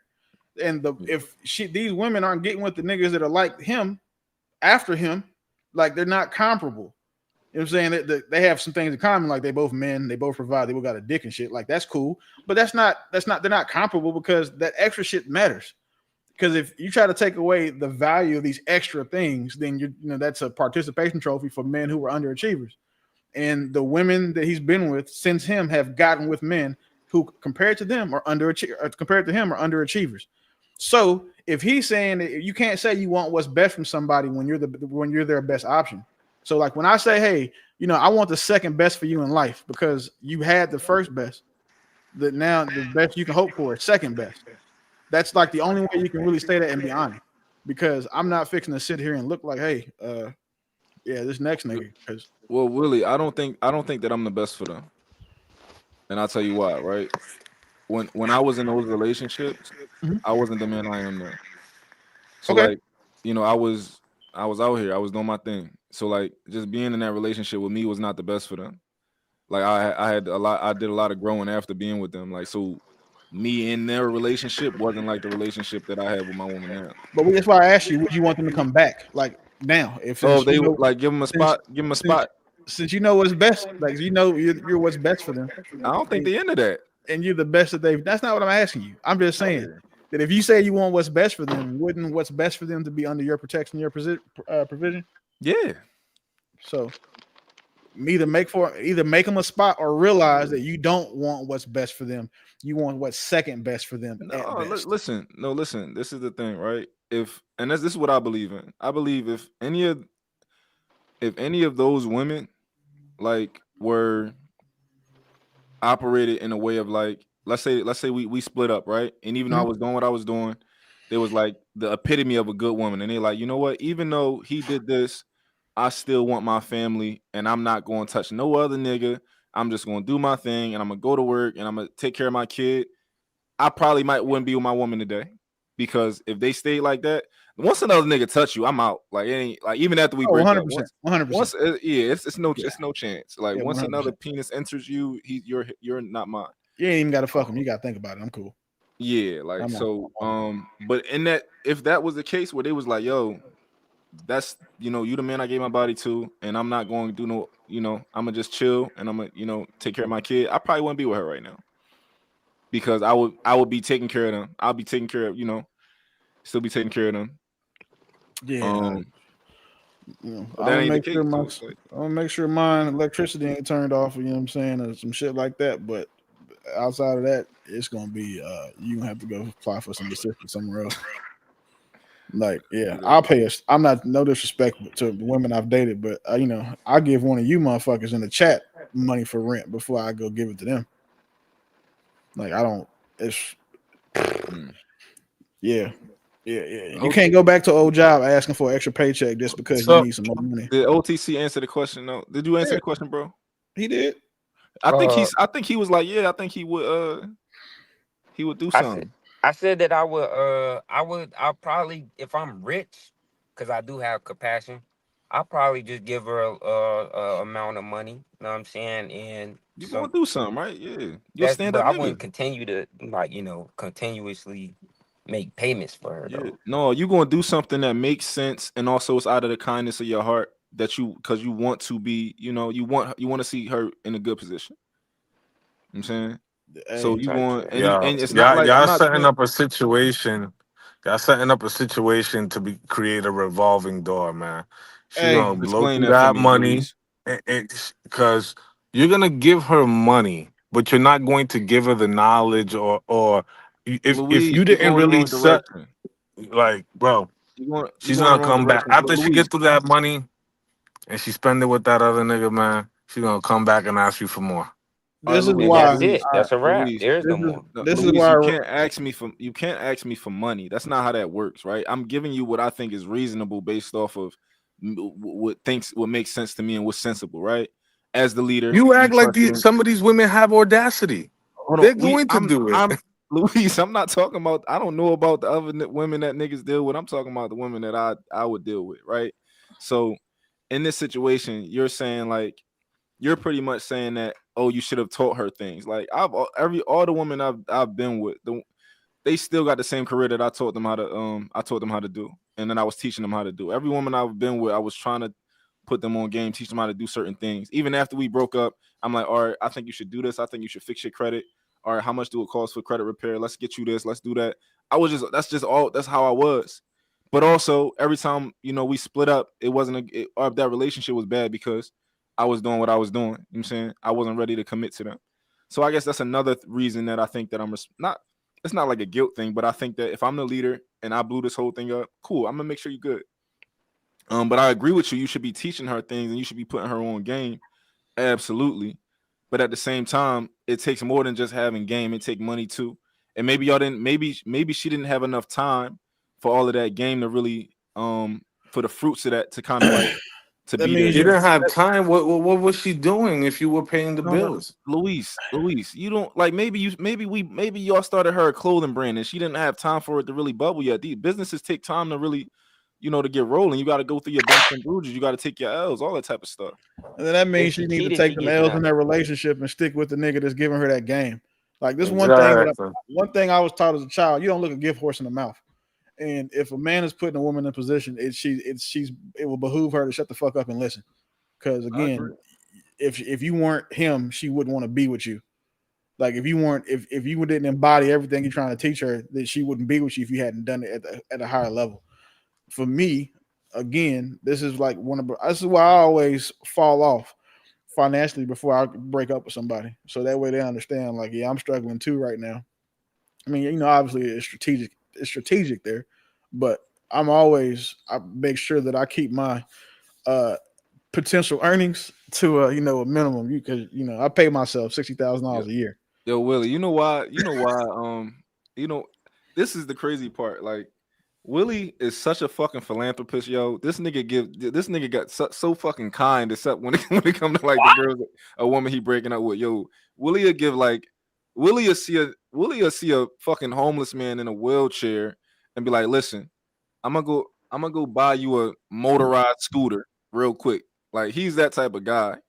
And it's crazy. He don't want to get a chick he break up with no money. That's because we broke up, bro. The homeless motherfucker can't walk. He need help. The girl that was with me had help and then chose to, fuck it up. That's the difference. Yo, Willie is an angel investor, yo. Like he'll see you struggling and he'll be like, damn, look at that single mom over there. I'm gonna buy her a car. I ain't even gonna tell her I did it. Like that's the type of nigga we talking about right here. So that's not what we're talking. We're talking about me not giving my ex money. Like, if you wanted to get money from me, you should have stuck around. Like, I don't. Naomi, there's no such thing as women intuition. Y'all having too many babies by bums for that shit to be real. Sorry, y'all's lives are going way too far from ideal on average. Yeah, that's a fact. For women's intuition to be anything remotely near real. Women's intuition isn't real. Like it's like Santa Claus, the boogeyman, and the Tooth Fairy are probably more real than women's intuition is. Yeah, honestly, if I was to tell women, like women's intuition is just as real as like zodiac signs, and I'm sorry to break that to them, but it's kind of like they just as real as each other. Yeah. Well, but see, here's the thing about it. I think women's intuition is somewhat real. The problem is that they shut it off like their GPS location on their iPhone. You know what I'm saying? Because they want the result that they want. Um, Real women's quick, I just intuition is wanted to literally salute just y'all. I it's know just a human Lapeef being said he gotta go. thing. Like it's just them being a human. And I think like y'all know that feeling you get when it's danger, and you like, oh, something Hey, dangerous go is get the coming stuff from around. downstairs. I think they're calling that women's intuition. Like we Yeah. all get that feeling. Shit. I don't know if they know that, but It's we an all instinct. That's all it is. But it's an women act like instinct. their instincts are like way more honed and sharper than men's are. And it's not, because again, if women's intuition, as much as as highly touted as it is, as much as they brag about it, look at their outcomes. That women's intuition shit only matters when it's some shit like when they in a relationship and it's something they're not getting. It doesn't work when they can't. It never tells them when a man's not happy. It never tells them when this nigga's not gonna treat you right. It never tells you when, like, hey, he beats up bitches. It only works when it's something that's about how they feel. That's how you know it's bullshit. Women, Yeah. like, just look at the women's, like, a woman says, my intuition told me. No, it didn't, because if it did, then that just proves you stupid for not listening to it. Like, I hate if they treat it like it's some type of third eye superpower that women have. And again, there's too many single mothers out here that had babies by bums for intuition to be remotely real. Go upstairs. Mhm. You can't come down here with no pants on. So hell, It like, no, wasn't, fuck no. it wasn't intuition, it was lust at the time. Well, intuition, women's intuition being as strong as it is, should supersede all of that shit. Like, because let women tell it. Women's intuition never lies. Well, it definitely lied to you about your baby daddy. It's Like, funny. It's funny because it's like, oh, you got a feeling that a nigga cheating because something's not adding up with the pattern and all that. Like that's literally just you noticing something in the pattern. that's a deviation from a norm. Yeah. Like, anyway, bro. Like, no, I'm not. I don't want to explain or further highlight how retarded that is, but yeah, women's intuition is a fucking joke. Yeah. If it's too heavy, don't bring it up here, because I want you to drop it. Well, yeah, that shit is a joke, bro. Like, I'd say a parent's intuition, maybe I can give you some there, but a woman's intuition, no. Yeah. Absolutely, I think humans have intuition in general. Yeah, like we have our, in general. I don't think women have a different intuition. I think that probably goes on one of those propaganda things that, one of those pat yourself on the back things. It's one of the platitudes that women use to make themselves feel good and placate them from they saying shitty decisions they made. Like, I knew my woman intuition was right. Like, girl, shut the fuck up. If it's real, we just got to put it to the test. Like we got to put it to the test. Mom, we've been putting it to the test. I just look at us, between us two personally. It's not fucking, including JR, including us. I guarantee you, we have proven to women that their women's intuition is broken. It doesn't work. That shit is fake. It's made up monkeyshit.com. It's fake news. Like, we've proven it before that shit doesn't work. So yeah, I mean, we actually have to literally test it in a lab, like an actual study on women's intuition. Like we gotta like put them up against some men and like let's see who's like instinctual, who has a better, like whose intuition ends up being better, or if it's the same. I want to see it like actually tested. If you wanted to look at intuition or instincts, you could just put 10 men on the island and 10 women on the island and see what happens. I mean, they've done that before, and it didn't fare well for our fairer. Yeah. See, look, and then here we come. Women just ignore it. No, women's intuition is real stupid, and if you ignore it, then you stupid. Like, that's how you know it's not real. Yeah. So my question to women is, right, like, what makes them think that men don't have this intuition? Like, what makes them think that it's women's intuition and not just a human intuition? Because it makes them feel good to call it women's intuition. They like to name shit and make it specific for them. I'm just curious. That's my question. Like, what makes you think that we don't feel when chicks be cheating too? It's a participation trophy. That's all it is. Well, but hold on. I think also there's the insight that we know how to identify danger. We understand when there's a threat. We understand when there's a situation that, you need to avoid or deviate from, right? Like you come across that very often, every single day. You know what I'm saying? As a black man in America. Like there's a lot of signs that tell you like, all right, like this shit might go left. And you encounter that often. How often do women face that every single day? Oh, so it's two comments I'm curious about. A woman said, who said men didn't have intuition too? Y'all sound slow. So my question to her would be, okay, so what's the difference between men's and women's intuition? But then we got another one who said they agree that women just utilize their intuition more often. What would make you think that women utilize their intuition more than men? I'm curious of both of those. I know, like for me, I can give you sound examples of how men typically, or at least I've used my intuition more than a woman in my life that I've been with. Ain't no woman ever had to save me, right? I definitely have had to save the women who I've dealt with before. I've had to tell them about the friends that they had around them. Nobody's ever had to tell me about the friends that I've had around me because I don't keep a lot of friends for that specific reason. From a mile away, you can see a woman with in a weird friendship or bad friendship. And why is that so common as far as with women? Not being able to see that, but also like men don't often like men don't make like if a man get cheated on, he don't go back. Like that's just not common. Like for men to go back if he gets cheated on. Women get cheated on and they go back. Like why can't women? I think men typically choose better partners, and typically only because when you think about stuff like cheating and stuff like that, I don't know how many men often get cheated on, but it's like it's a rare occurrence for men. When I think women might get cheated on a ton.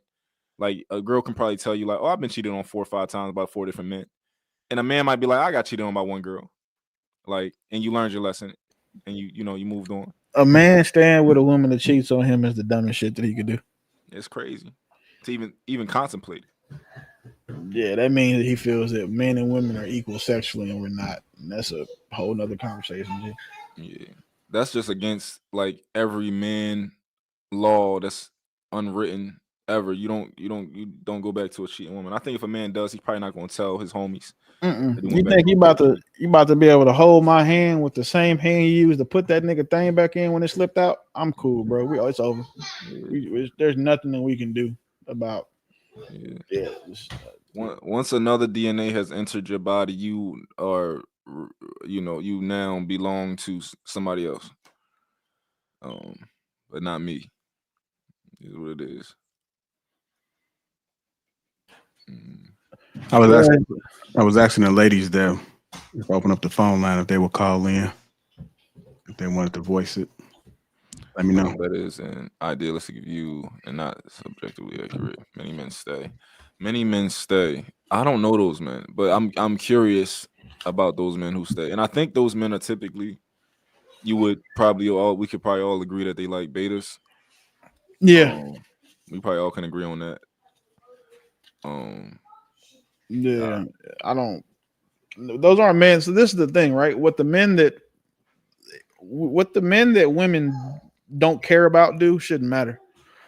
And I don't tend to acknowledge the types of men that I don't respect. Huh? Put it on the counter. Like I tend not to even acknowledge the doings or dealings of men who aren't respectful. So if a dude, these regular niggas have to take a woman to cheat on them because they can't do better. Like they don't have the leverage that, but women tend to only cheat on men that they're settling for anyway. So that's what you get for being one of them type of niggas. I don't feel bad for you. Yeah, maybe I'm delusional. When I like hear a story about a man going back to a woman that cheated, it blows my mind. Like I don't know. Not acknowledging reality. If it doesn't fit personal conviction, interesting. So sexist man. Yeah, I don't know. If men are if men who are not betas are going back to women who cheat on them, that's news to me. I need to hear more about that. All you'd have to do is just go ask all your friends who are not and what they would do, and we all tell you that we wouldn't. Women just like to speculate and on men issues and try to use big words and shit. It's what happens on it's the internet, bro. He said, regardless of the reason, men do go back to women.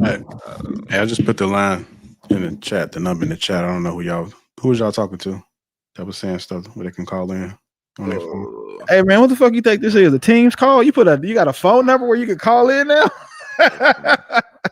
Hey, It's a lifeline call. you need that That's good, sign. 'cause some You people need don't that want to be sound on to say, camera. "Nigga, we made it." That's cool. Some people don't want to be on camera. That's weird. Yeah. But yeah, because a lot of people think they got to be perfect and shit. I hate that when people go get dressed up to get on cam is wild. Yeah. Like, especially like this, not like your full-time job. You don't have a brand to protect. Like you just a guest. Man, you don't know, just take your bonnet off is all, and make sure that you look like your profile picture at least. You know what's funny? Men will actually get shamed for going back with somebody who cheats. I don't think women really get shamed for that. It's like, you on mute, bro. If he got his shit together, of course not. Yeah, like a woman, a man will get shamed all day. Yeah. Like let somebody tell me they about to go with a girl who cheated, back with a chick who cheated, versus like a woman who get like we expect women to go back, and I think women, like, we already know, like, a lot of women like might go back to somebody who cheated on them. It's very common, and I think girls might drag them on the internet, but in real life, nobody say nothing. Yeah, my son told me about it one time. He was 16. His girlfriend, she went to a dance with somebody else. And I was like, it's just not your girl no more. And that's teachable moment. Like, hey, this is when now you know it's not your time. It's just your turn. Yeah, absolutely. I know. I had seen this. How y'all feel about y'all? And this is me personally. I know me personally. When it comes to like your son taking a girl on a date, right? I seen a video where the boy, like, his mom gave him flowers to get a girl, and I was like, hell no. Like, my son not giving no girl flowers to go on no first date. I don't know. What do y'all feel? How y'all feel about that? I don't know where these ideas come from, man. Like these are just so far left fucking ideas, because I don't remember growing up, being put in these types of scenarios. The simple fact that we're doing that for young boys is just. Yeah. I don't believe you take an offering to anybody on a first date. Like, it's I don't want to set my son up for failure too. Like yeah, I don't want to set him up for failure. I don't think that's reasonable, and I don't think that's something that, like, is he going to do that on every first date? Like, I think that's beyond chivalry. I think holding the door is chivalry. I think being a gentleman is chivalry, but I think bringing flowers, honestly, I think most women won't. Most women might like that in a moment, but I don't think they'll respect you for doing that. I think they'll respect you less than if you didn't do it. It comes off as desperate. That's really what it is. It's like, why are you trying this hard, this soon, this early, and we don't even know each other. We don't even know if we like each other. It's like, what do you want from me? So yeah, and even the young girls nowadays that I tend to kind of see and hear, their mothers or aunties coach them about what to extract from young boys, or when become of age men, right? So there is a conversation always happening behind the scene. Yeah. DeAndre said nothing is wrong with that. I'm not putting too much energy in that, but you a leader. Are you saying that you would give a woman flowers? I don't think that, and this is all logic based. I think that it's illogical to give a woman flowers because she's going to you ever heard, oh, he was just too nice? That's a real thing. It's a very real thing.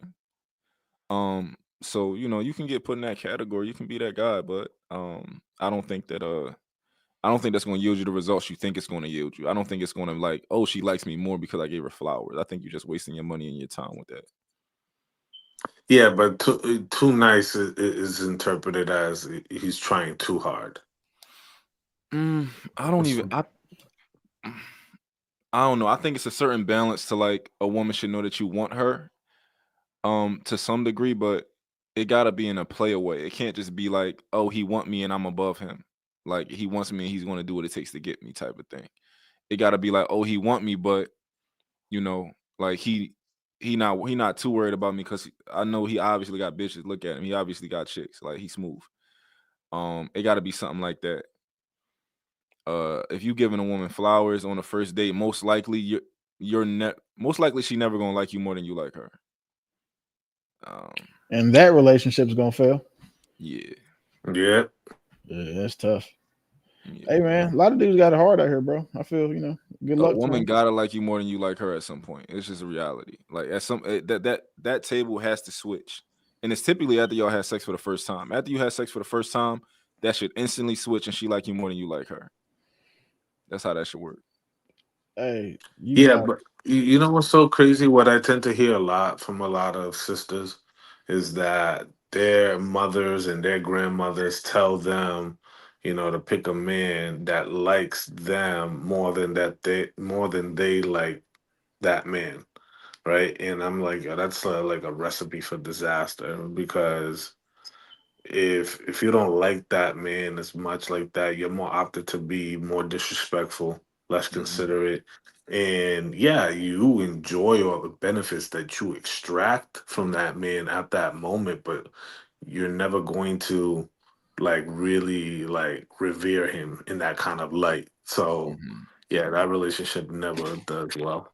You're gonna always think that you can do better. You're gonna always think, what if, it's just the nature of them. Like, outside of like a man cheating, we already know that who's more inclined to get bored in a relationship? A woman. She's way more inclined to get bored and leave a relationship than a man is. So of course, like outside of him cheating, he's not leaving that relationship most likely. Women need women typically need motivation more than men. Men typically, we do things because we discipline. We just do the right thing. We just do what we're supposed to do. Versus like women, they need motivation to like. This is why we got so many like new diets and stuff like that. They need a new diet. Like we all know how to lose weight, but they need something new to kind of jumpstart them. Oh, look at this new thing that I found. Like, or look at this new coffee. It's a superfood. Shit like that. Like they need motivation. And then when a woman admires you, she's motivated. Unlike, vice versa. We don't need motivation. Hey, bro said Sweeney should go to jail too. That's diabolical. What's Sweeney on? Why? So Diddy, this is the thing, right? I don't, like you said earlier, JR. People want Diddy to go to jail because of what he did to Cassie for that video they saw, not the rest of that shit. They don't care about. I think everybody had opinions about this shit and didn't even know what his charges were. You know what I'm saying? So seeing this now, most people did it. Diddy should go to jail for sodomy. That's it. I mean, that's like a go to hell thing. That's only like a sin and a crime. If we was in Ghana, you go to jail. Or what's that African country that put you in jail for being gay? Uganda. There's a couple African countries where it's the death penalty is for being gay, but sodomy is illegal over there. I feel like Diddy wasn't over there. He wasn't over there partying. He knew what's up. Yeah, I feel like we can make bisexual gay. I mean, we can make bisexual illegal. I don't believe that man can be bisexual. So that's what I'm saying, right? So I believe that people can be gay, and I'm empathetic to people. I think a lot of gay people don't want to be gay, right? I think they tried early in life not to be gay. I think they was like, you know what, I'm gonna try girls. I don't think they wanted to be gay, right? But if you are bisexual, this is my theory. Hear me out. If you bisexual, that means like everything you do is intentional. Like you just want a buffet. It's like, yo, I want this and I want that. Don't mind if I do over here. Don't mind if I do over here. You just having fun versus like the guy over there who gay and he been trying to not be gay because he didn't want his dad to know he was gay and he tried to hide it from his mom and he tried to date women and they tried to say, oh, he got a girlfriend. He not gay. He tried to do everything versus the bisexual nigga who's blatantly choosing to do this. He's doing it for fun. Like Diddy. All of this shit is fun to him. So I don't know. Bisexual is out of pocket to me. I don't know. We've been doing a lot of G talk today. Pause. He was busting on people. Bisexual is out of pocket versus you know. So is grinding, having to grind somebody up.